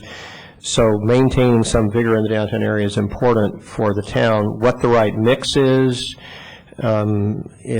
not obvious to me in terms of type of business, but what is obvious to me is that we should support local businesses that respond to the community. This seems to me to be an excellent example of that. So it would seem like to me on that axis of mix, this would be one that we would want to support the expansion of, and consistent with the intent of keeping vigor in the downtown area. Commissioner Telespar? Thank you. I will third the motion. Oh, I can't do that. Okay, so I'm not going to third the motion, but before I will support this motion, but I did have a question before I say what I wanted to say. And what I wanted to ask was, there's going to be an architectural change. Now, I know it's not much, but I'd like to know if either that would come back to us, or the architect, town architect would review that, or what can we, I would maybe want to put that in the motion, something like that, because it hasn't been addressed yet. At this time, the changes have been reviewed and approved by the Historic Preservation Committee. Okay. And it is planned for the changes to go before the Development Review Committee. Okay, fine. So they were seen by the Historic Commissioner. Can I ask you if you have Commissioner a clarification Erickson, on since that? he's chair of that, do you have comment on that? Yeah, I guess I would say to Commissioner Talsford, they actually came more than once to the HPC and were responsive to the concerns that were raised, and came back with a design that was unanimously supported at the end by the HPC, even its most critical members. Thank you. I respect the HPC very much. I served on that committee, and I know they do a great job, and the people that are serving on there now I really respect. Anyway, I think that I'm very excited that they're going to do this, of course, because they are a hometown business, and I think that in lieu of that, this is what we support here, is a hometown business. And I think all of what has been said before is true. I think when I thought about this, there are many times that I was thinking that this is a real complementary business to our theater, because you come right out of there, and sometimes there's no place to go afterwards to get something to eat. But there was a thought I had, and maybe this is for council, and that was when I was encouraged when I heard that the tenant was moving out of the building, because I looked at that as, well, that was a small business, and the reason they were moving out was a good thing, because they're expanding. So I looked at that space as rather an incubator, if you will, because of the size. And I'm just hoping that we can develop a mix that doesn't totally replace our retail. That would be not a good thing. So I did have that thought, and I will pass that on if the council wants to evaluate that. But other than that, I see nothing wrong with more of a good thing, so. Thank you. Commissioner O'Donnell, did you want to add anything else? Yes, I do. I'm troubled by the policy issue. Staff made a very strong recommendation of denial, and on page 5, which we've been referred to, they indicate why they couldn't make the same findings that we're making in this motion. And I believe that's because staff is simply following the policy, and that's what they get paid to do. If we are going to throw town policies out on a case-by-case basis, which is exactly what we're doing, and we don't know what rules we're applying on a case-by-case basis, there are no rules. It's like we feel good about it, or we think it makes sense. From the standpoint of precedent, it just throws everything in a cocked hat. Now, you can say we've asked the council to help us before, and perhaps they haven't done that. But I think this town needs a policy. It either makes sense or it doesn't make sense to try to retain or obtain retail the way the policy talks, or it doesn't make sense. We've heard ad hoc opinions about ordering online. Maybe we can get rid of all retail in downtown except restaurants and fingernails and haircuts and things like that. But it would be nice if we did some studies on that before we decide to do that, as we're doing it this evening. So I am, on our desk item, Larry Arzi makes a rather intemperate, some intemperate comments to us, but I think one could see that side. That is to say, what are you guys doing? What is the point of having this policy if you happen to like somebody who comes in, does a good job, makes sense to you, you just ignore the policy, or you reject the policy. We are either ignoring the policy or we're rejecting the policy. And that's fine, because the council can say, oh, you can't do that, because they're the ultimate decider. But I just hate to have this thing slide by without highlighting the fact that we have no basis before us to know whether this should be done on a long-term basis. What is happening in downtown Los Gatos? We don't know. So we all sit around and talk about online and we talk about this and we reject out of hand the town policy. I don't think that's the way business ought to be run. So I don't support the motion. I say that notwithstanding, I think it's a good thing to do, and I think ultimately it will get done, and I think the council will, I would guess, will approve it. But I'd sure like them to explain what we're supposed to do in the future. Is there a magic number we're supposed to look to? Is it 1,000 square feet or less? What are we doing? And if we have to do this each time, we have to make up, do we like the applicant? Do we like the business? I don't find that to be a very helpful way to run a railroad. So that's my thought. Commissioner Ogle. Thank you. I will support the motion, but I do agree with Commissioner O'Donnell that we don't have direction, and I've only been here since January, and this is at least the second time that we've made an ad hoc decision about this kind of use. But I think in the general plan, in general, we wanted to support community business, and we wanted to support things that maintain the character of Los Gatos, and clearly something that's been here for 18 years does that. So I would support it. But I do have a question, and that is, here is yet another set of hours of operation for a restaurant downtown. And I'm wondering, and maybe staff can answer this, do we have every restaurant having different sets of hours of operation if they have liquor licenses now, or is there some consistency there? Because it was hard for me to understand. At this time, there isn't a straight consistency in terms of hours of operation in the downtown area. That being said, there's also consideration from the police department side that they don't necessarily want a consistent ending hour of operation. It could create a situation where all of the establishments end at once, and so everyone comes onto the street and the sidewalks at once. It's something that we would be evaluating through the revisions of the alcoholic beverage policy, whether or not there should be consistency, whether or not there should be something that people call staggering of the hours of operation, but that has yet to be determined. And finally, I'll go ahead and share my thoughts. As I mentioned earlier, I almost see this as four facets of the application. And with the alcohol beverage policy, the extended hours, and the full alcohol service, I certainly see strong reasons and findings within the application to support it. The parking and traffic, the community benefit, again, I see that. But I guess I'm going to be similar with Commissioner O'Donnell, where Ordinance 2021 just is something that I can't move beyond. And there have been several applications before us, and the most recent, I believe, is the wine bar that was approved. And when that was before us, again, I said, personal preference, I'm completely in favor of it, just as I am with this application. I'll be the first one there when you are expanded. But within the purview of what I feel as a commissioner I can do, I have to separate that from personal preference, and so I will be voting against the motion. Okay? Any other comments? Commissioner Erickson? I guess I'd like to respond in part to Commissioner O'Donnell, because I went through basically the same thought process, and why I came to what might be a slightly different conclusion is my reading of the ordinance is that it discourages the displacement of retail, doesn't prohibit them, and gives discretion and talks about, expresses concern about concentrations of restaurants.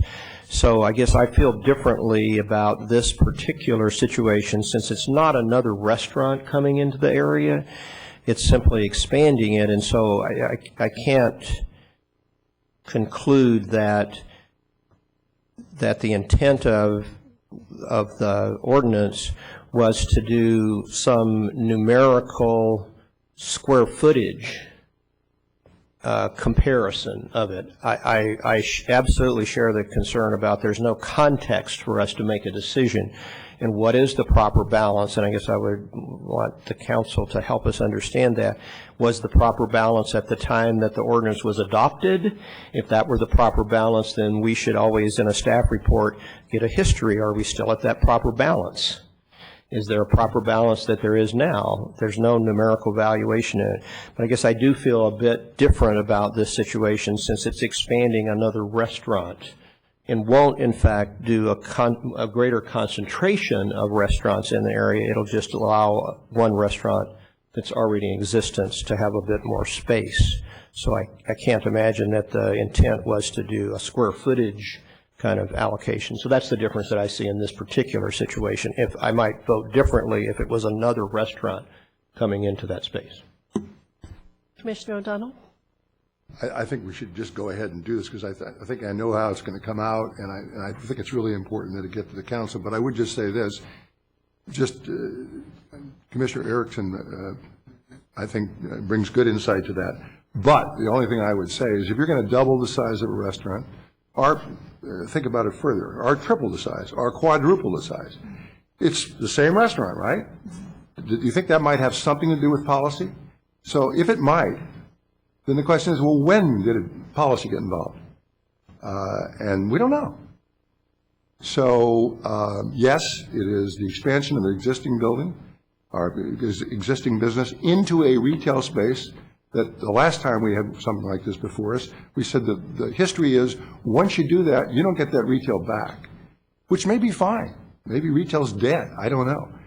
But that's exactly the point. I don't know.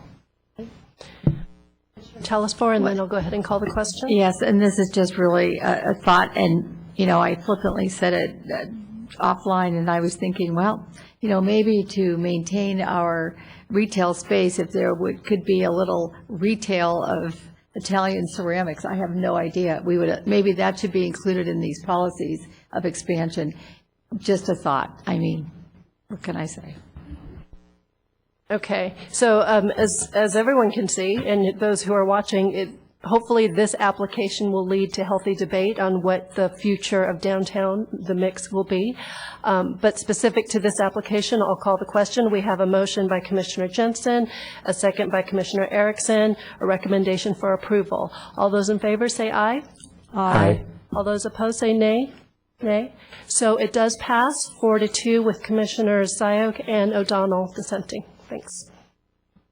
And I'm sorry, I keep calling you Commissioner. Ms. Bailey, are there appeal rights? No, there's not. This matter will be forwarded to Town Council. Tentative date scheduled for Town Council is May 2nd. There will be new public notices sent out on the matter. And I'd also like to comment on Mr. O'Donnell's concerns. It is on Planning's work program to develop a policy regarding restaurant expansions, but we obviously have a very Where large does that fit with your addressing the alcoholic beverage control issues too? Yeah, that'll come first, and then, but we were hoping to have it done early fall, but as things kind of being pushed out due to our other work programs. Thank you. Okay. Commissioners, how's everyone doing? I see a quick nod for a break. If we could just have a very quick 5-minute break, and we'll be right back for agenda item 3. Let's reconvene. We are now at item number 3, which is located at 15928 Union Avenue, architecture and site application S-09-33. Ms. Davis, can you provide us a staff presentation? I'd like to start with a little bit of background. I'll try to keep it brief. The Town Council approved a 3-lot subdivision and a new house for parcel 3 of the subdivision on August 16th of 2010. Council remanded the application that you're considering this evening back to Planning Commission. This is for development of parcel 2. And at that time directed the applicant to do 3 things. One was to lower the height by at least 2 feet. One was to increase the north side setback to a minimum of 9.5 feet.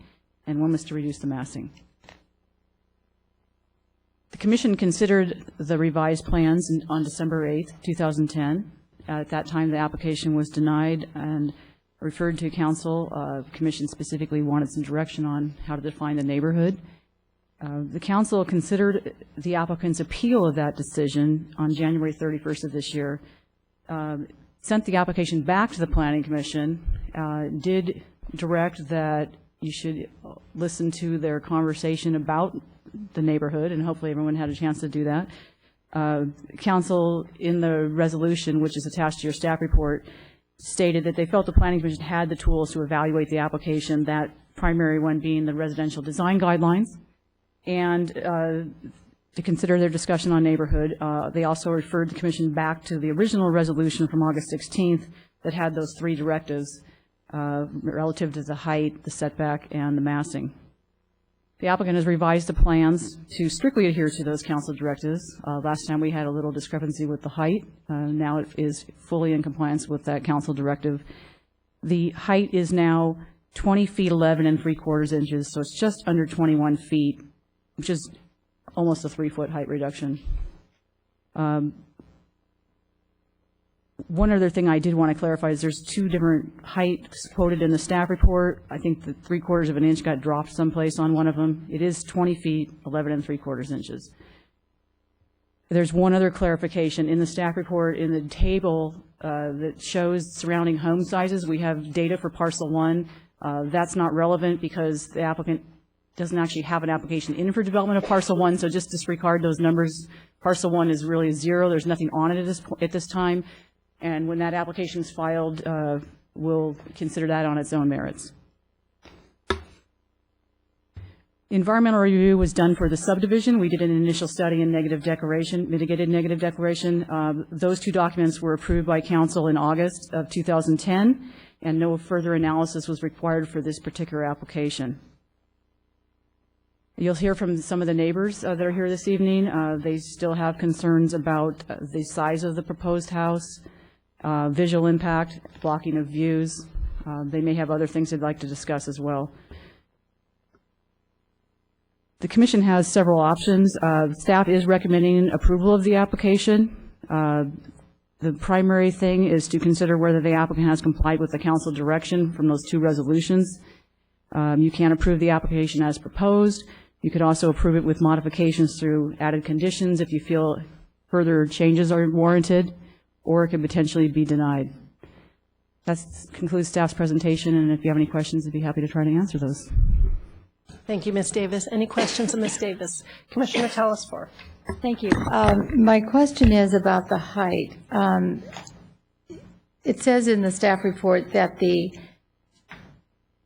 height of the original proposal was 23, okay, but then the council directed the applicant to reduce the height by at least 2 feet. Was that from the original, or was that from the last time? That was from the original, the 23-foot version, yes. Okay, so the reason you have 3 sets of numbers is I provided you information on the original proposal that the council considered on appeal. That's that first set. The middle set is what the commission saw last time around that went to the council and got bounced back. And then the third set is the current proposal. So when it got bounced back to us, did they have a height reduction in that? Did the town council have a height reduction as well in that? They referred back to the original resolution, which asked for a 2-foot reduction from that original design that was at 23 plus feet. Yeah, they said at least 2 feet, at correct. least 2 feet.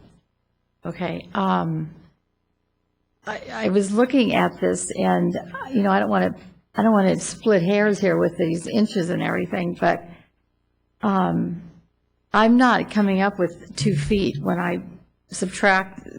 What I did was I turned the feet into inches and then subtracted the inches away from each other, and I didn't come up with the 2 feet. So I don't know, could staff maybe take a look at that and then just let me know a little bit later? It was 23 feet 11 inches, and it's Right. now 20 feet 11 inches and 3/4. So you're. I know, and it So looks we have like that. just short of 3 feet of height Okay, reduction. all right. 5 inches? I will send something over to you, and then we can come back to it maybe. Any other questions? Okay. Oh, Commissioner O'Donnell. I must be missing something here. The answer should be the same whether it's in inches or whether it's in feet. Right. And I hate to have this thing going forward. If you have this serious question in your mind, I don't understand why you think if it's in inches it would be different than if it were in feet. I don't, but when I subtracted it out, it didn't, because it's 11 3/4, I think. Perhaps if you round it up to 21 feet, then your height reduction is 2 feet 11 inches. So it's just under 3 feet. Okay, all right. Okay, thank you. Okay, any other questions? Okay, so I'm going to go ahead and open it up for the public input portion. Mr. Jeans, welcome back. Well, thank you. Tony Jeans, 120 Millridge. I'm going to apologize, first of all, to Commissioners Jensen and Sayok, I believe, were the two who were stating that shall is shall and should be adhered to. You're right. And I think I have this time. I want, first, actually, before I deal with this, I want to talk about neighborhood very, very briefly. A couple of homes that are in the neighborhood, as far as I'm concerned, House 3, which has been approved, the house on Cambrian, which is still on the cul-de-sac, and when this is completed, they can take that fence down, and this will be the third home on the cul-de-sac. So there will be 3 homes on the cul-de-sac. Both of the others are larger than this home. The one on Cambrian is very similar in architecture. I want to look at this. It is in your packet, but I have shot camera angles from different locations, specifically over by the other side of the cul-de-sac by Mr. Mitchell's house, one from Stephanie Leinert, and then the elevation shots I've also done in rendering form, so you actually get a more true feeling of what they're like. And I want to just look at those. This is the picture of from the other side of the cul-de-sac with Tom Mangano's house, parcel 2 and parcel 3. I think it fits, and I think it's appropriate from that viewpoint. I'll get into a more specific one, which again you had in your packet, I believe. This is from Stephanie Leinert's area. This is from her balcony, pretty much outside the porch at the back. And this is the original design at the bottom. This is the one that the council said, reduce it 2 feet, push it away, reduce the mass. First thing you can see is we've reduced the plate height. We've shrunk it down. We're going to have a lower plate. We also, in version 2, you can see the shadow outline of where the old massing was. And in version 3, you can see we've taken a little bit more off this end at Stephanie Leinert's side. So each step, we have reduced the massing. That's in your packet. I just want to explain what this is. From the front viewpoint, the front rendering, you can see the shadow of the original massing, the one that you were asked to judge it against. Also at the bottom, the left elevation, and the top, the front elevation. There's a difference between an elevation and a rendering. One is a camera view looking up, an elevation is a 2-dimensional representation of a 3-dimensional object. And from the right rendering, this is looking from Stephanie Leinert's backyard at the original massing outline and the new massing outline. I can only say that from every direction that you look, the mass, I believe, has been significantly reduced. I'm going to try and explain height, amongst other things. 3 versions: the original design, the redesign, which you have seen, and this revision, which is now in front of you. These are the allowable square footages. In the original design, we had first floor and second floor about equal. We reduced a lot of second floor massing, moved it to the first floor, but also brought it in, reducing balconies, and porches and such like. So the actual compressed footprint down at that level was reduced. We yet again reduced it further in the last revision. The garage also went down from 865 to 690. The height is allowed at 30. We went in at 2311. We're now 20 foot 11 3/4, which is fractionally less than 3 feet. In between, we did not meet the council guidelines, and you rejected that. Tom Mangano brought up the fact that the volume had got bigger. It didn't. The volume of each successive iteration is smaller, and the setbacks also increased appropriately. Okay. If you have questions. Any questions of Mr. Janesville? Okay, it looks like none at this time. We have several speaker cards, and again, Mr. James, at the end, you'll have 3 minutes. So, the first speaker will be Karen Busing.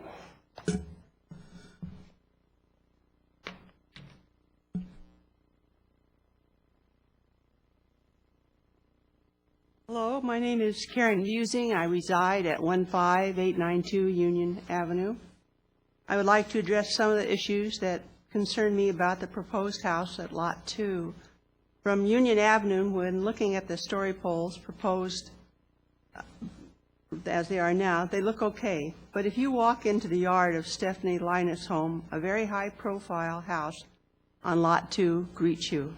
The high profile blocks all of and any views of the hillside from Stephanie's home.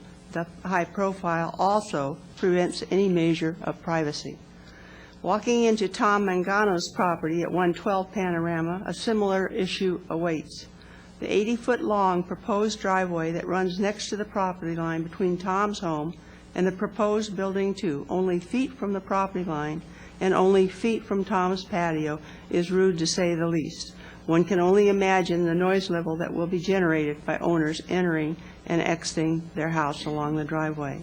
An equally important issue is once again the height and the proximity of the proposed building on Lot 2 to Tom's home. The staggering height coupled with overall mass prevent all views of the hills. And, as with Stephanie's home, the high profile offers little privacy for Tom. One could make the argument that Stephanie also has a long drive next to her property, and this is true. Her driveway has a 13-foot wide planting bed between the driveway and my property line. In addition, the side of my house facing the driveway sits back 20 feet from her driveway. This is not the same scenario as with Tom's home. From my backyard, the height profile is also out of character, just too much house to see. A solution might be to have a lower building height profile. I wonder if the house could be designed as of 1 story, or if it must be 2-story, if a proportion of the first floor could be designed to be built below grade, perhaps as a basement. And that would reduce the height, and I'd like the height not to exceed to 18 feet. This would result in a more agreeable height. As it stands now, an oversized 2-story house is being proposed and squeezed into an inappropriate area. Existing homes across Union on Lawson Court have successfully been constructed so that a portion of their homes have been built below grade, again the basement. The soil conditions on Lawson Court are the same as on the new site, and having part of the first floor built below grade is certainly worth considering. Thank you, Ms. Busing. Any questions? Okay. Orv Busing?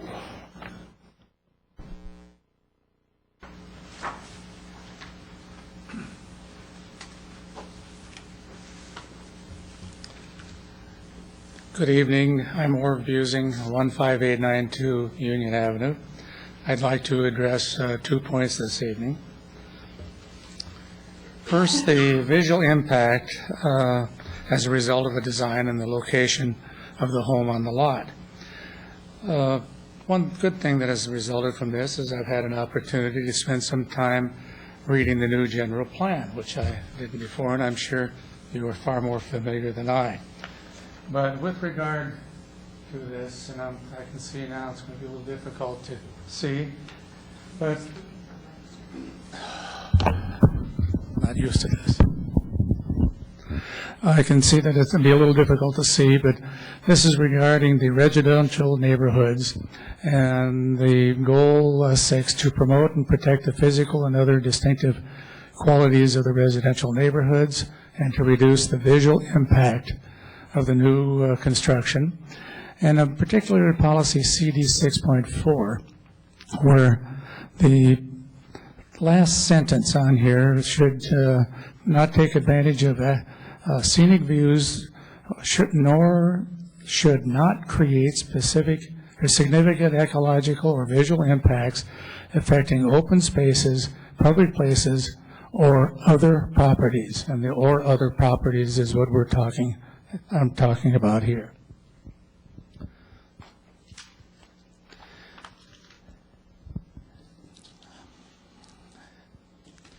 In addition, I'd like to address the hillside development.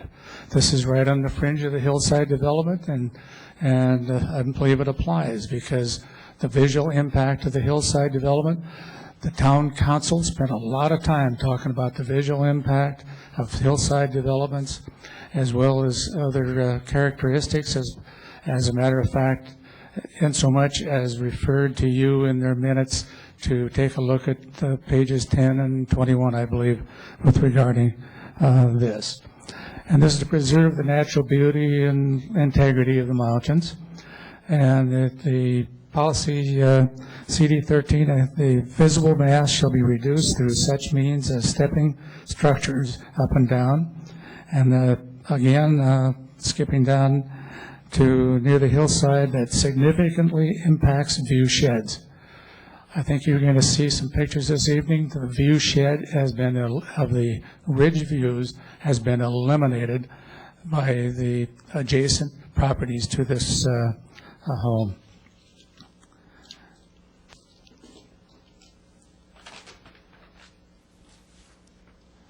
The view shed and here is the standard guidelines show that this way. And just the last comment. Mr. Busing, unfortunately, your time is up. If you could just finish that thought that you have there. Just wanted to comment on the basement element that Mrs. Busing commented on.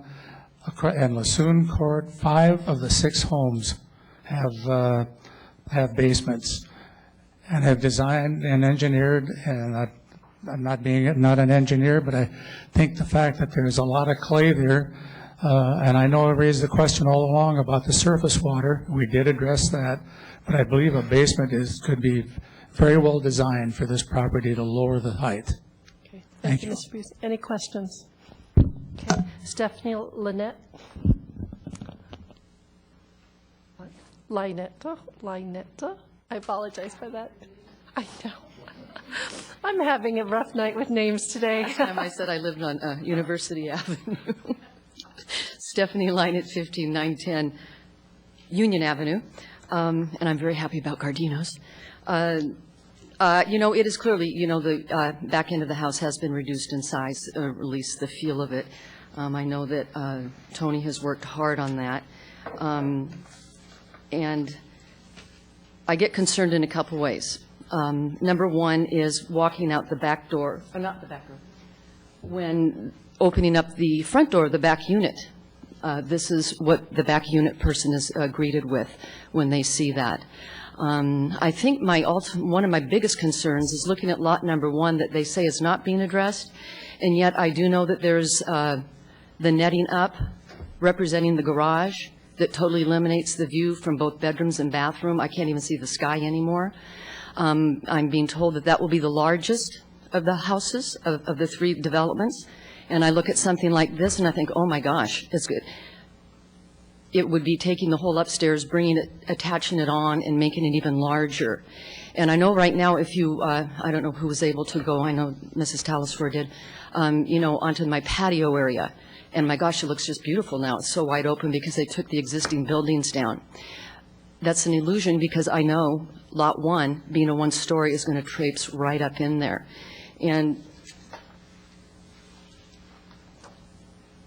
up into that. So you can see, you know, we can sure see the neighbors now up there on that court. You know, to the right, you know, that is easily going to be filled up with a lot of the house from lot number 1. So lot number 1 is being represented, really. It's got the garage walls up. I'm being told it's the largest house of all. And another concern, I want to do this before I run out of time, is the fencing element, because the lot adjacent to my house is going to be the staging area. They're going to build a back 2, as you know, first, and start all over again with lot number 1, down to the meetings and everything. I've been told that the green fencing will remain until the end of the project, which means that when the green fencing is now on the backyard. It's at an angle. It doesn't even meet up. It's not level. It provides no privacy whatsoever.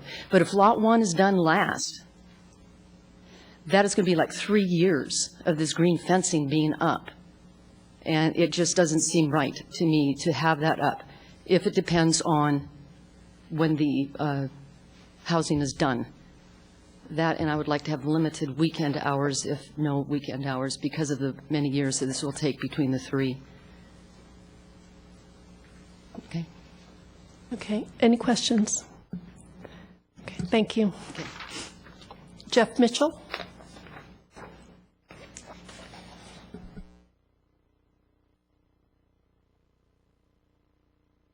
Good evening again. Jeff Mitchell, 115 Panorama Way. You know, I've been kind of listening to some of the things that have been said tonight, and I'm going to go off my written thing. I've just got a few points I want to make. Let's call a spade, right? This is about profit. From the day this lot was purchased, the developer has been interested in making a profit. They wanted to build 4 homes. They asked for exemptions. They were denied. They've tried repeated times to get 3 homes. They were denied each time.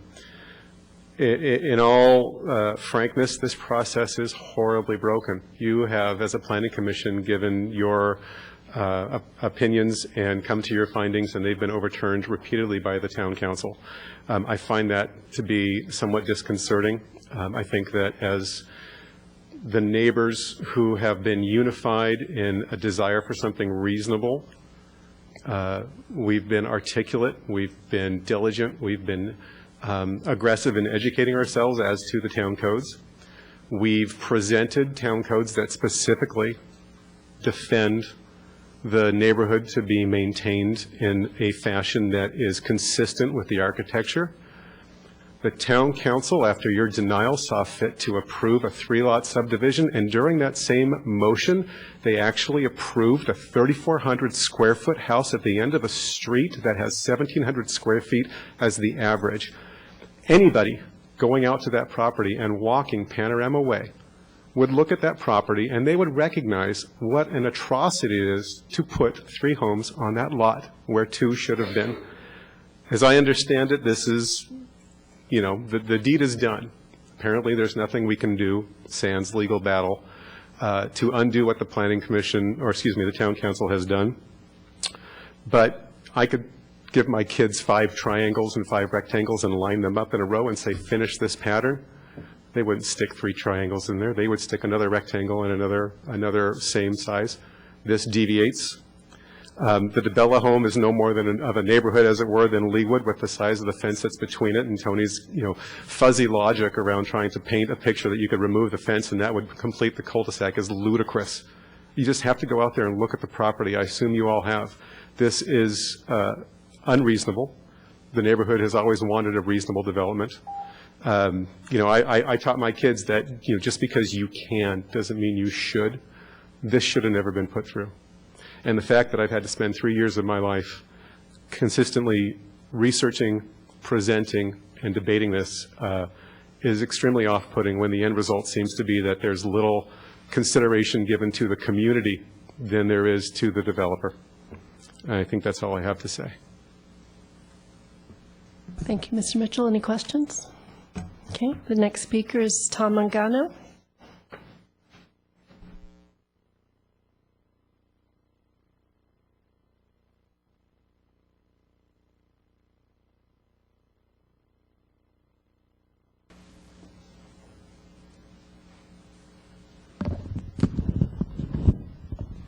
Al Mangano, 112 Panorama Way. I wanted to say that the proposal in front of you does not meet the council directive. The mass of this third proposal is approximately 4% bigger than the first proposal. If you have questions on that, I'm willing to take that on questions and answers. As Orvin and his wife mentioned,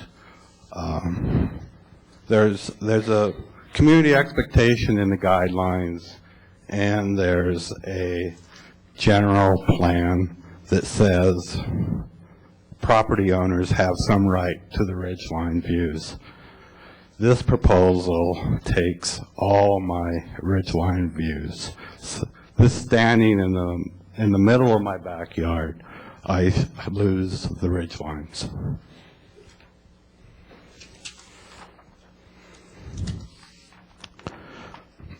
I'd just like to say briefly, the problem is the siting of the home. The yellow area is controlled by setbacks.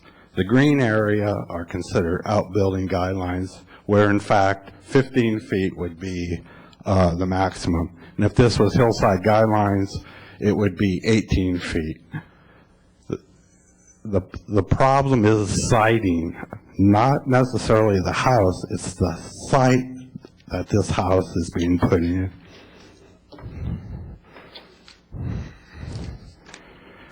This is a perfect place for basements use. Actually, the general plan says you should use basements. Matter of fact, we encourage the use of basements. And here's a prime example of where a basement could be used with great utilization. Get the mass and the height of the house down. It can be done. It was done by 5 houses across the street. Stephanie has had a basement in her house for 50 years. I'm missing where the plate has been reduced. The plate has always been 9 feet on the bottom and remains 9 feet. 2 other significant things in my mind: do we really need 3 fireplace stacks in today's world? There'll never be one puff of smoke ever going out those stacks. And could we eliminate the 180 square foot overhang sitting in front? I put 2 items in my addendum on fence height and how far it goes. I would also request that we certify the roof height once this house is built. Thank you, Mr. Mangano. Any questions? Commissioner Jensen. Mr. Mangano, I am interested in your thinking about why you believe the mass is greater. Would you explain it, please? This was the second house. The third house is slightly smaller. I did it in cubic feet. What I said that night was that this space represented enclosed space. Okay, enclosed space. Tony rather says I did it inaccurate. But the fact is, he removed a 500-foot porch in the back that is never involved in an FAR calculation. So in reality, it is mathematically impossible between what he did in the second house and the first house. It's mathematically impossible to decrease the mass because the smallest mass of the house is a 50-50 split, and he went away from that. So it's mathematically impossible to take that enclosed space and make it smaller. The third house is, yes, about 1 to 2% smaller. But the only way he can get that dramatic 10% that he's touting is he's counting a 500-foot porch. And he's also including the other 240-foot porch in front. But that's on all 3 versions. So the real question is, do porches go into mass calculations? I say no, because you have no way of controlling that other than your impervious coverage. They're not in any FAR calculation. So that's the truth. I'm not saying he's inaccurate. like he called me inaccurate. What I'm saying is he's distorting the facts. Thank you. Commissioner Johnson, does that answer your question? Okay. Thank you, Mr. Mangano. Any other questions? Commissioner Ogle? Well, I just do have a question. Are porches included in the FAR calculation or not? They're not included as floor area because they're not enclosed. They are considered part of the massing of the structure because there is a roof structure and it is part of the massing. Any other questions? Okay. Thank you, Mr. Thank you, Mr. Mangano. And then Mr. Jeans, you have 3 minutes. I'll start with the question that we're on, and that is the answer to your question, Ms. Jensen, and that is I do consider covered porch as part of mass. It's there, it's blocking a view, and I considered the covered porch in both situations. We reduced the size of the covered porch in order to help decrease the mass. That's why the overall profile dramatically reduces, and why the volume goes down 10%, because the overall volume above ground is reduced, and that is mass. I hope that answers your question. I'll try and deal with a couple of points. Unfortunately, Mr. Busing was looking at the wrong guidelines. He was looking at the hillside guidelines and not the design guidelines when he considered pages 11 and 21. So a lot of his comments were in relation to the wrong document. The basement is not practical in this clay soil. We were told that by the soils engineer. I mentioned that to the town council as well. I also want you to recognize the fact that the 3 adjacent homes, Parcel 3, Cambrian Way, and Tom Mangano's, are each taller, higher in height than the one that we're proposing now. Not all by the same amount. Tom Mangano's house is about 8 or 9 inches taller, I believe, and the one on Cambrian Way and the one on Parcel 3 are 24'6", and we're down just under 21. The plate was also reduced. Tom Mangano said that it was always a 9-foot plate. No, it wasn't. Our original presentation on parcel number 2 was with the 10-foot plate, and we took a foot out of that and then reduced the upstairs further.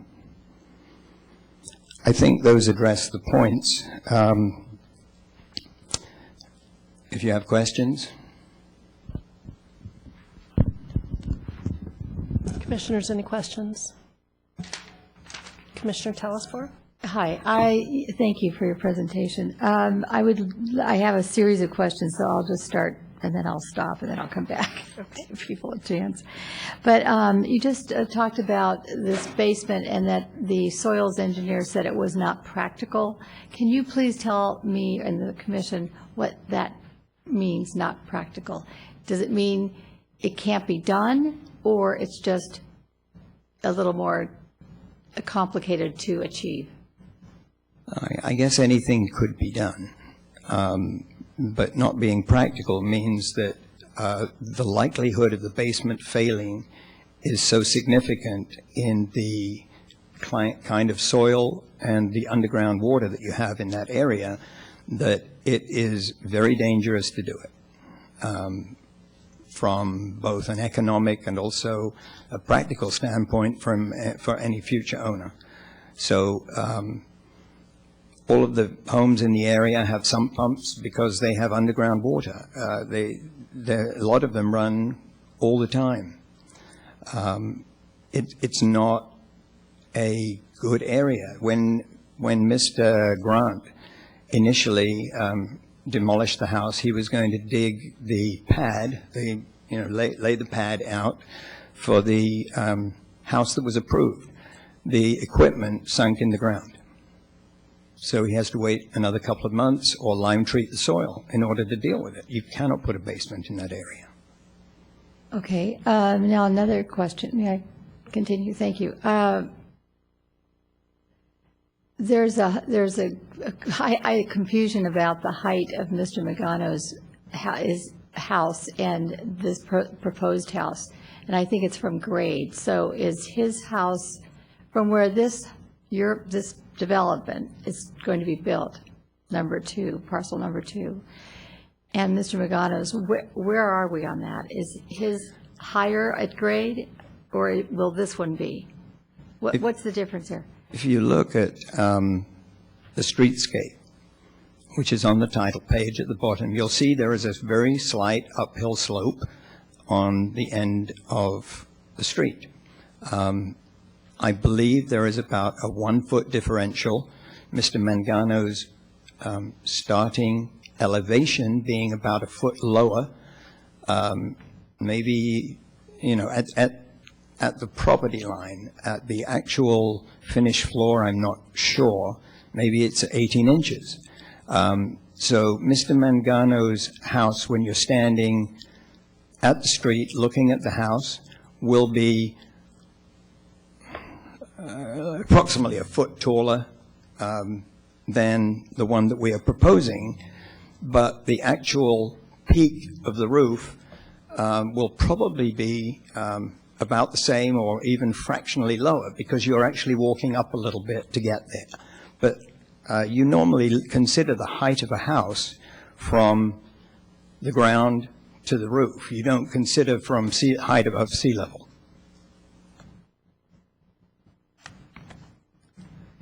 His house is 21.6 or 21.9 or something like that, according to the records. And I think the last time we talked, you said that there was a possibility. I wanted to ask you, did you reconfigure or design to lower this house a foot? You and I had that conversation at the last meeting. And you said you could possibly do that, and I just wanted to know if... I was told that that would not change the height and therefore not count towards the... If you lowered the building?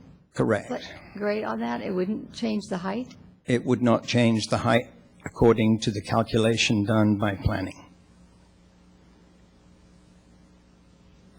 It would lower it on the site, but the height is measured from the building pad to the high point. So he's saying the sectional height would not change, even though you could potentially grade it down and lower it on the site.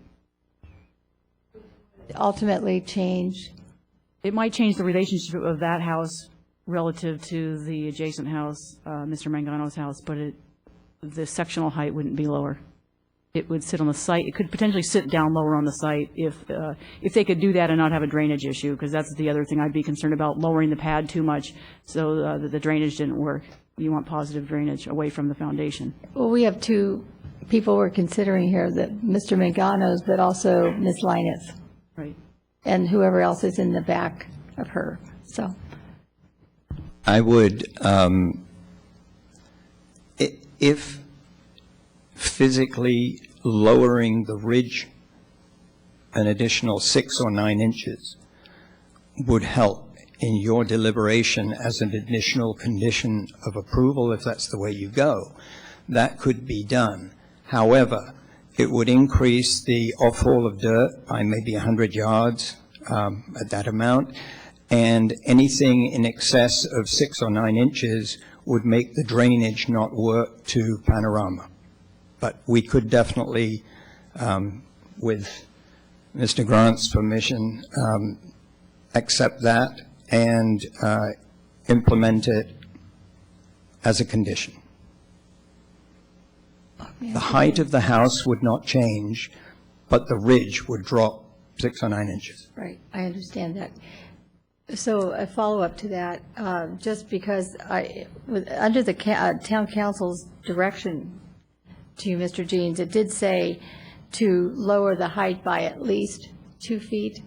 Yes, so, and I lowered it 2 feet 11 1/4, and what we're talking about would not change that. Okay, so other ways that you might be able to, I noticed that and I was glad to see these figures, because I couldn't find how tall the first floor was, but it's 9 feet, is that correct?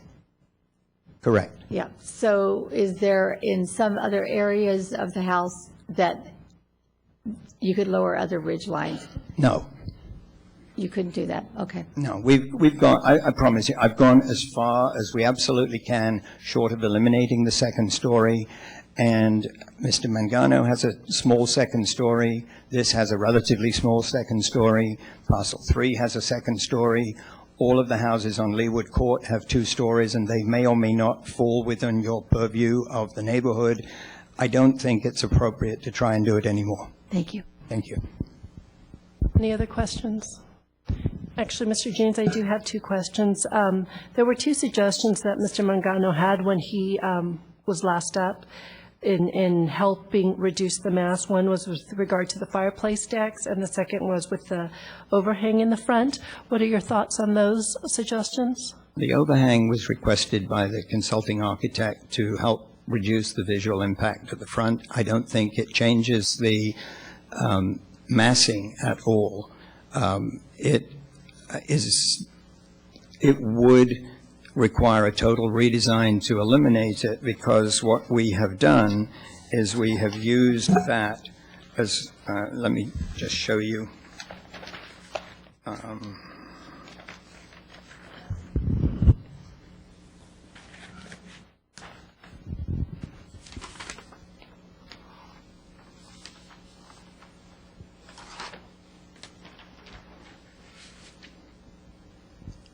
I think the bottom one shows you what we've done is we actually have this roof space being used. Underneath here is a closet and a bathroom. If we bring this back, we eliminate that. We have to redesign it. And I don't believe that this is changing the mass significantly. It's not blocking any of Mr. Mangano's hillside view. Mr. Mangano's hillside view, if it's blocked at all, is blocked by this.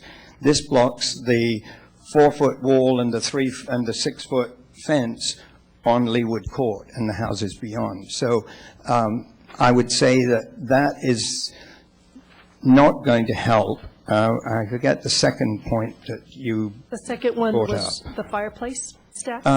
We did reduce the stacks. The stack on this side here has been reduced pretty dramatically. These on the second story could potentially be reduced fractionally. They're not with the clearance for a wood-burning fireplace. So they haven't been built so tall that they are 2 feet higher than the roof 10 feet away, which is the normal situation. That would put this fireplace up here. At the request of Mr. Businger originally, I reduced these stacks to, I think, a reasonable measure. That's the second story fireplace round the back. And that's something like 60 feet away, 70 feet away from the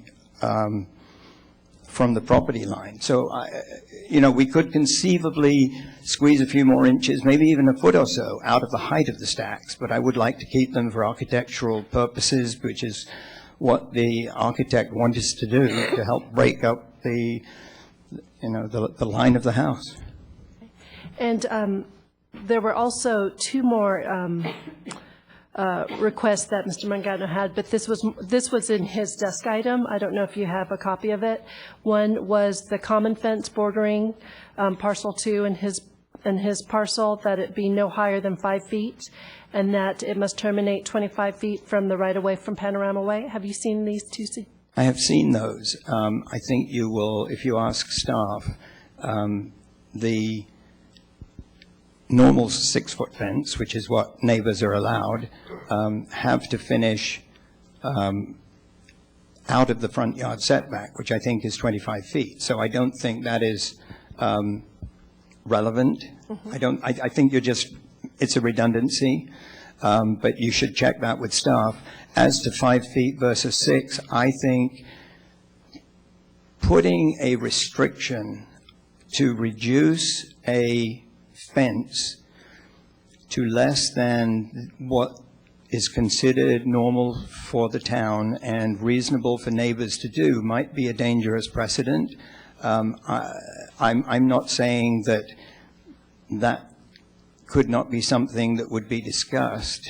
But I think he said also 5 feet from his side of the property, which if there is a height difference, that probably might mean a 4-foot fence. And that may not be what someone who's living on the next to Mangano would want. And I hesitate to recommend that. Okay.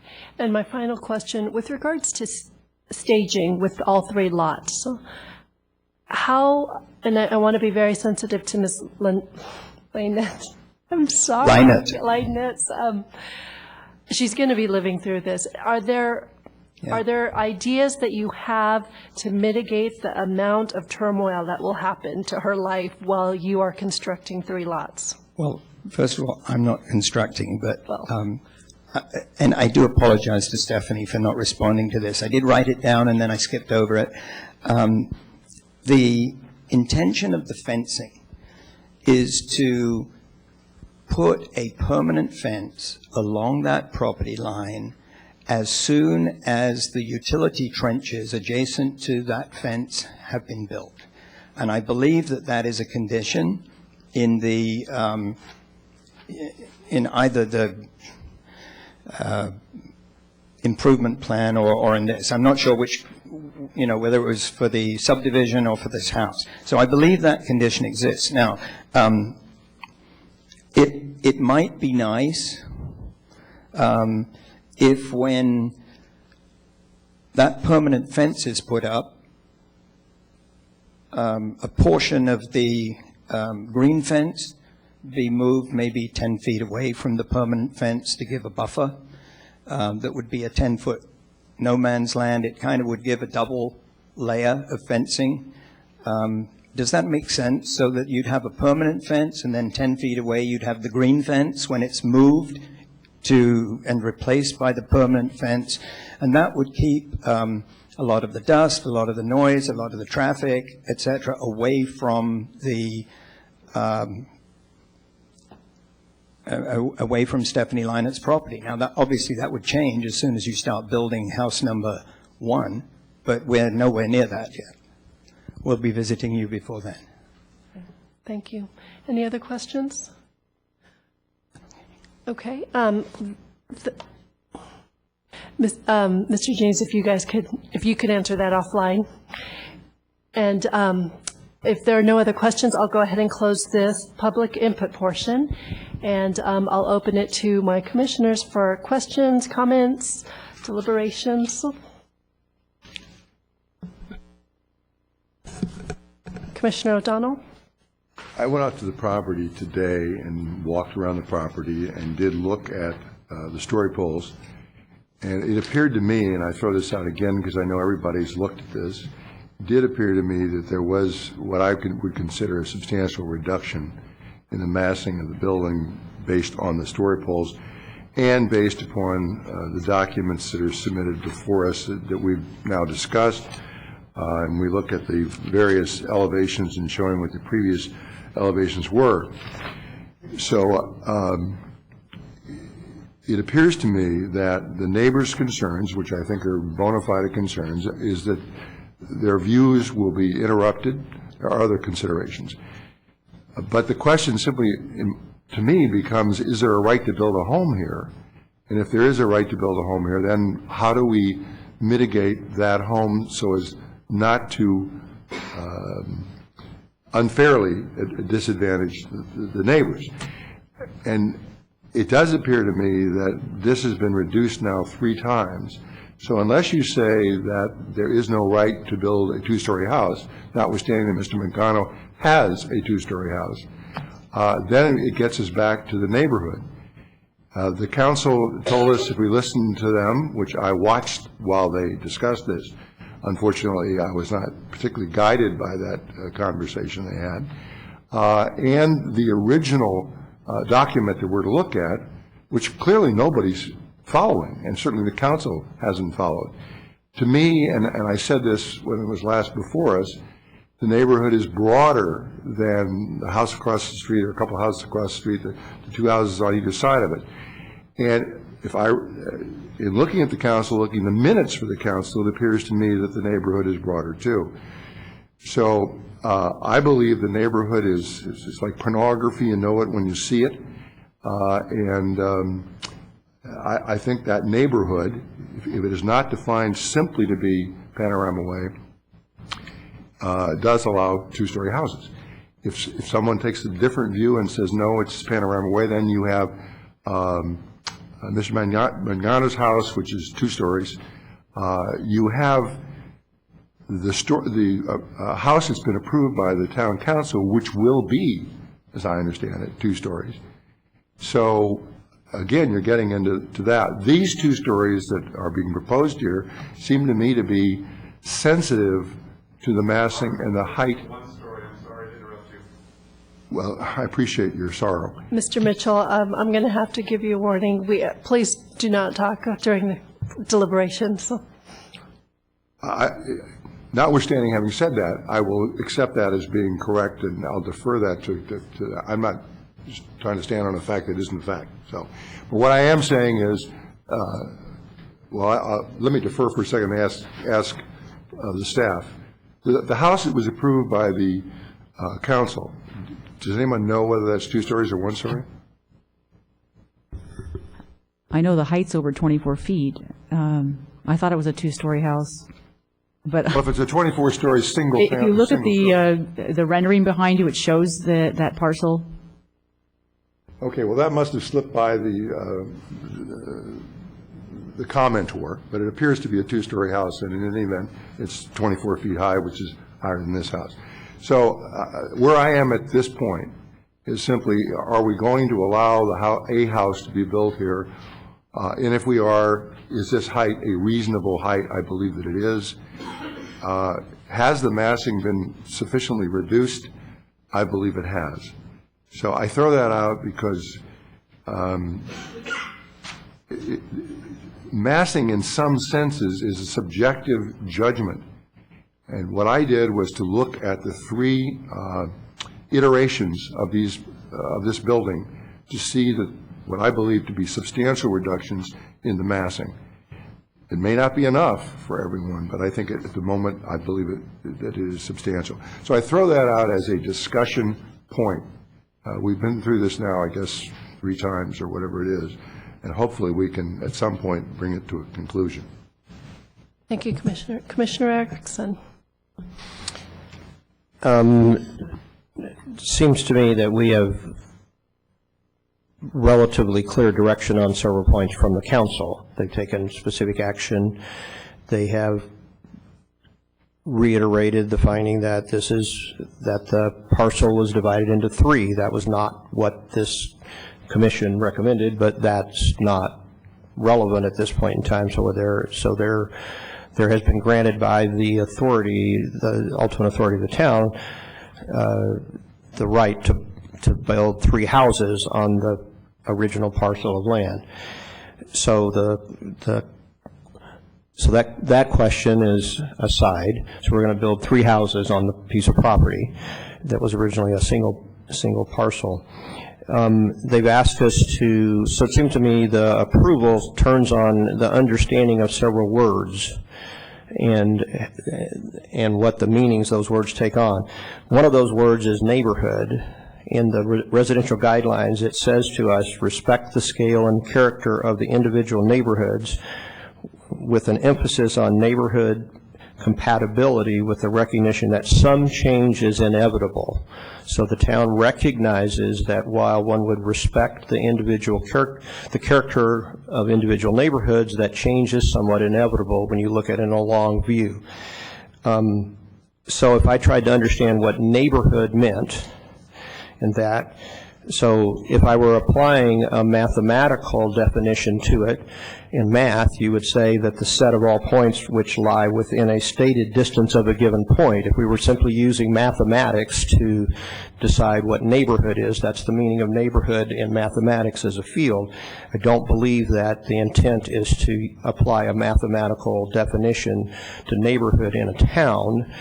However, we do use as a standard practice distribution of information about a project within 300 feet of a property, and we don't say only in one direction, only in two directions, only in three directions. We apply it in all directions. So that helps us understand a little bit about what the town's understanding of the word neighborhood might be. Neighborhood also, if you look in the dictionary, says a community district area, especially with regard to the people who reside in that.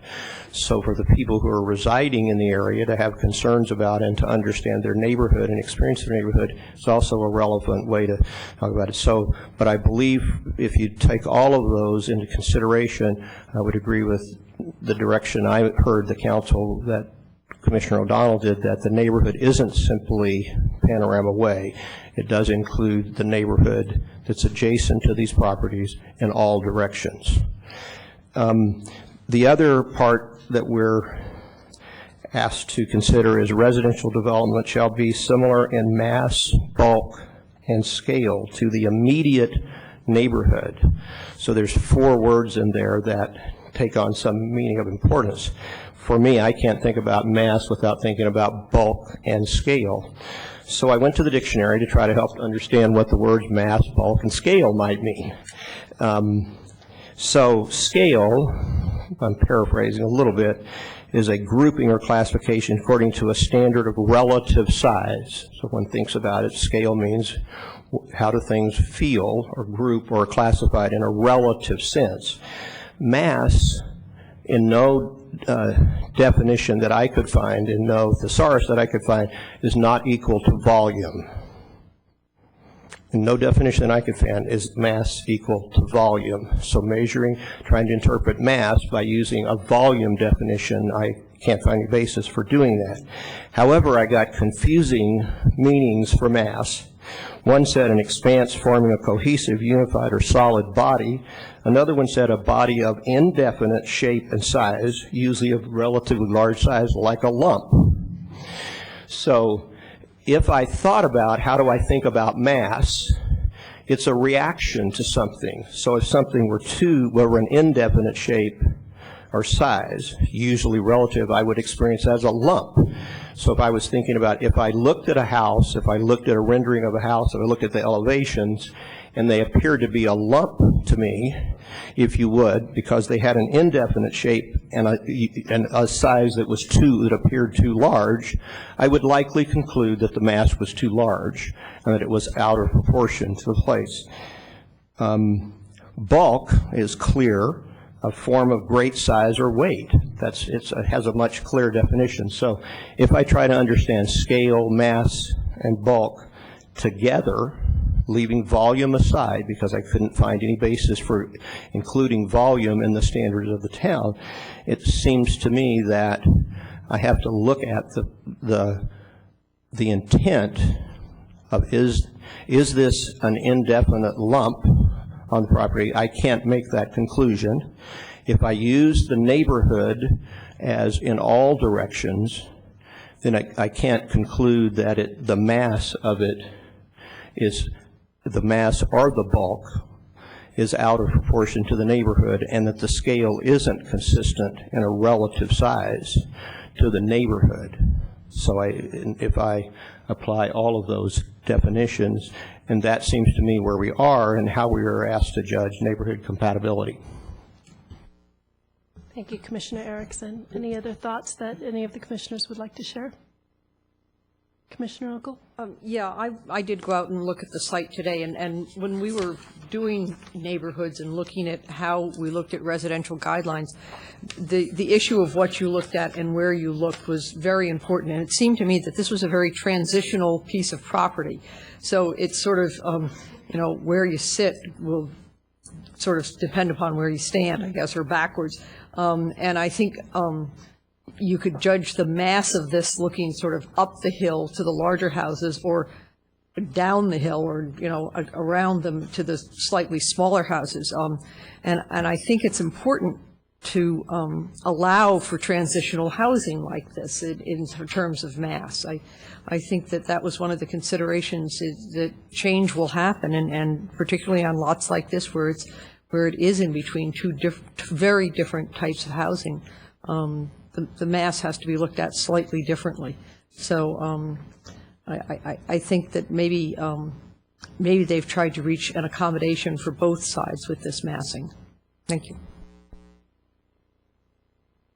Thank you. Any other thoughts commissioners would like to share? Commissioner Telespark? I'll come out with this.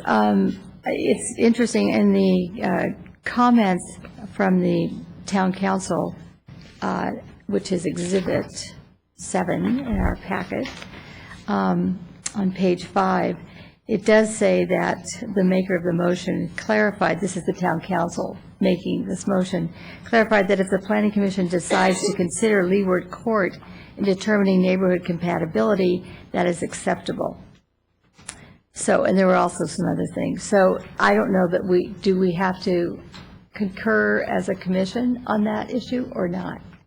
That would be a question I have of either the chair or staff.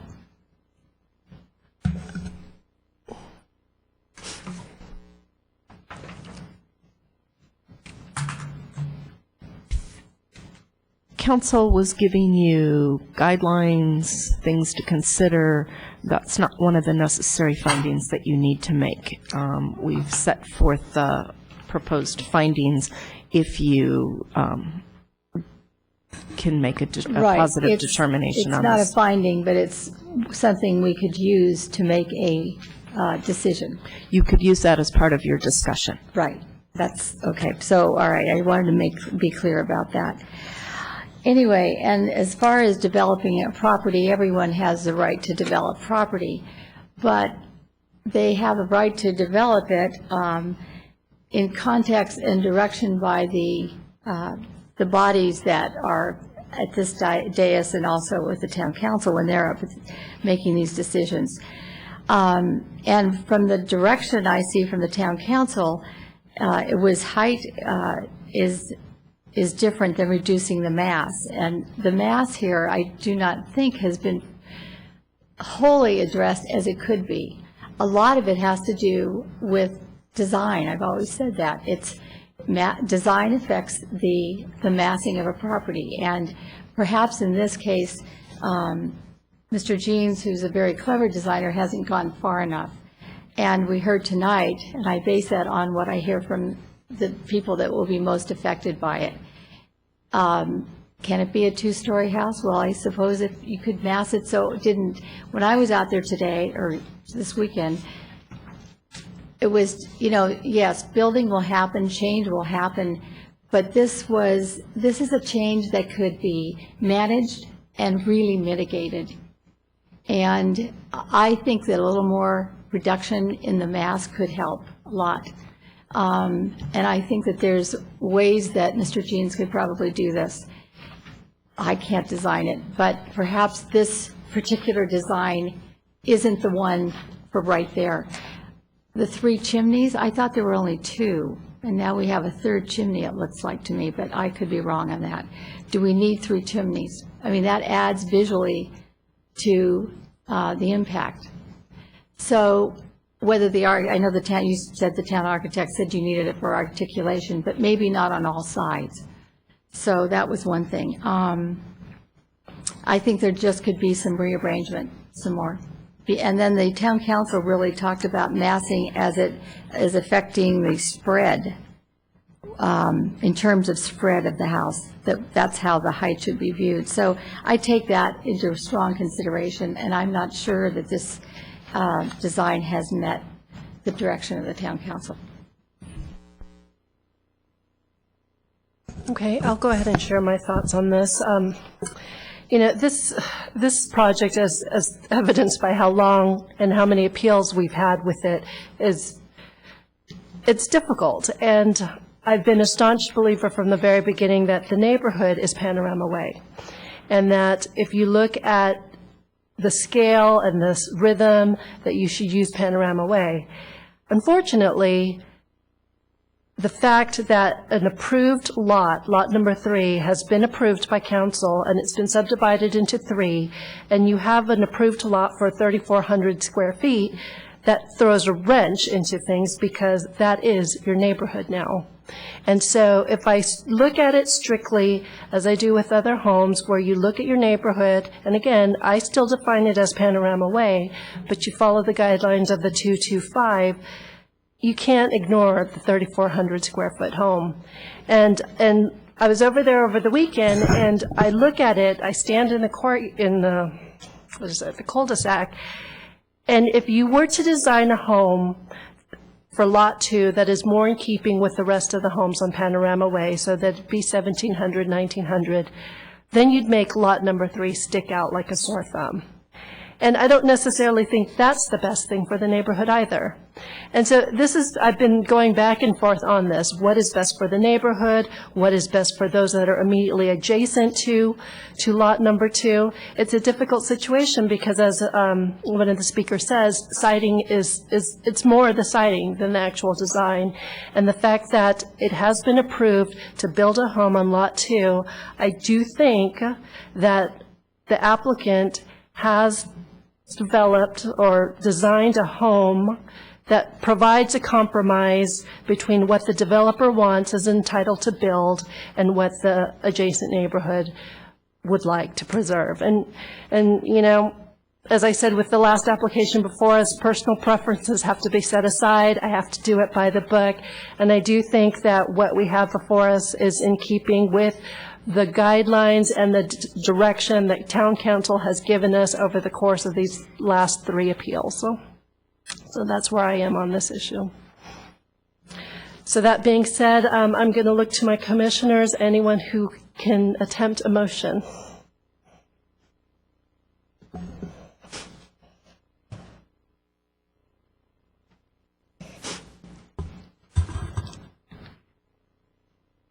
I'll go. Okay.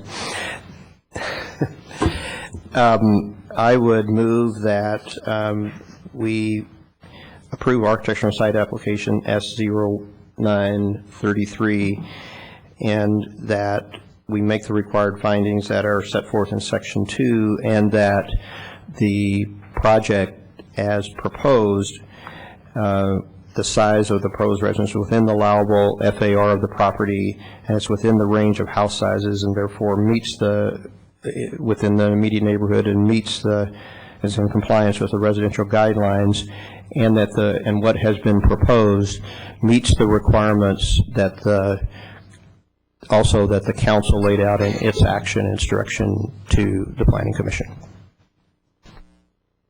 Okay, do I have a second?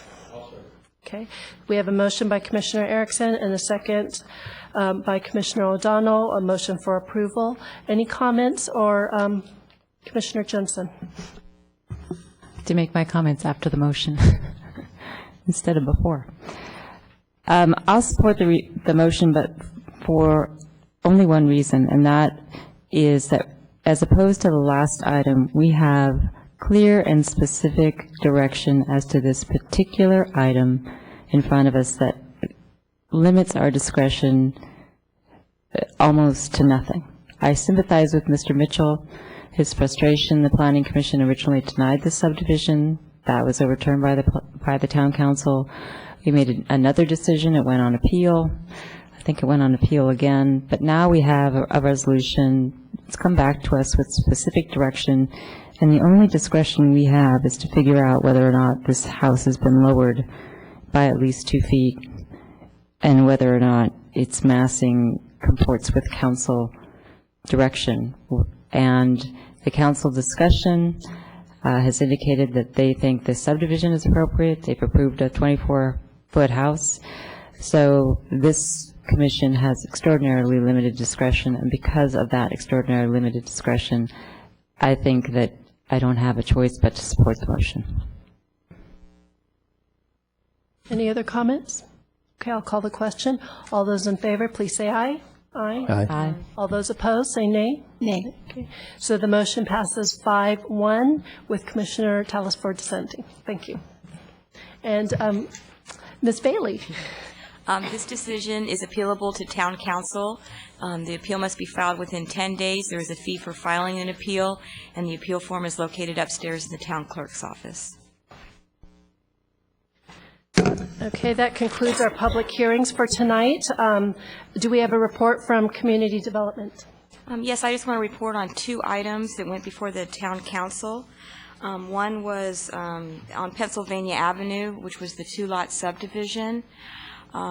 Prior to going to the town council, the appellant submitted some supporting documentation regarding historic resources, and staff felt that that information should trigger environmental review. So our recommendation to town council was the matter be remanded to the planning commission and that the applicant be directed to do environmental review, and council did support that recommendation. So you will be seeing that application again. And as for Pedro's on North Santa Cruz Avenue, this is kind of long, but the council approved the live entertainment, and they had specific days, specific hours. They added security measures. They limited the type of comedy and the size of the bands. No dance lessons. And they did determine that nachos is a meal for this restaurant. And they did share Planning Commission's concern regarding the architecture. So the applicant did modify the exterior, and the fireplace is remaining, and there's that landscape area that they're actually going to enclose and do as a patio. And that's all I have. Ms. Bailey, I think I see questions. I just have one. Will we be able to see, are you going to pass along, just as a, not even consent, but just as a matter of point of interest to the commission, the architecture?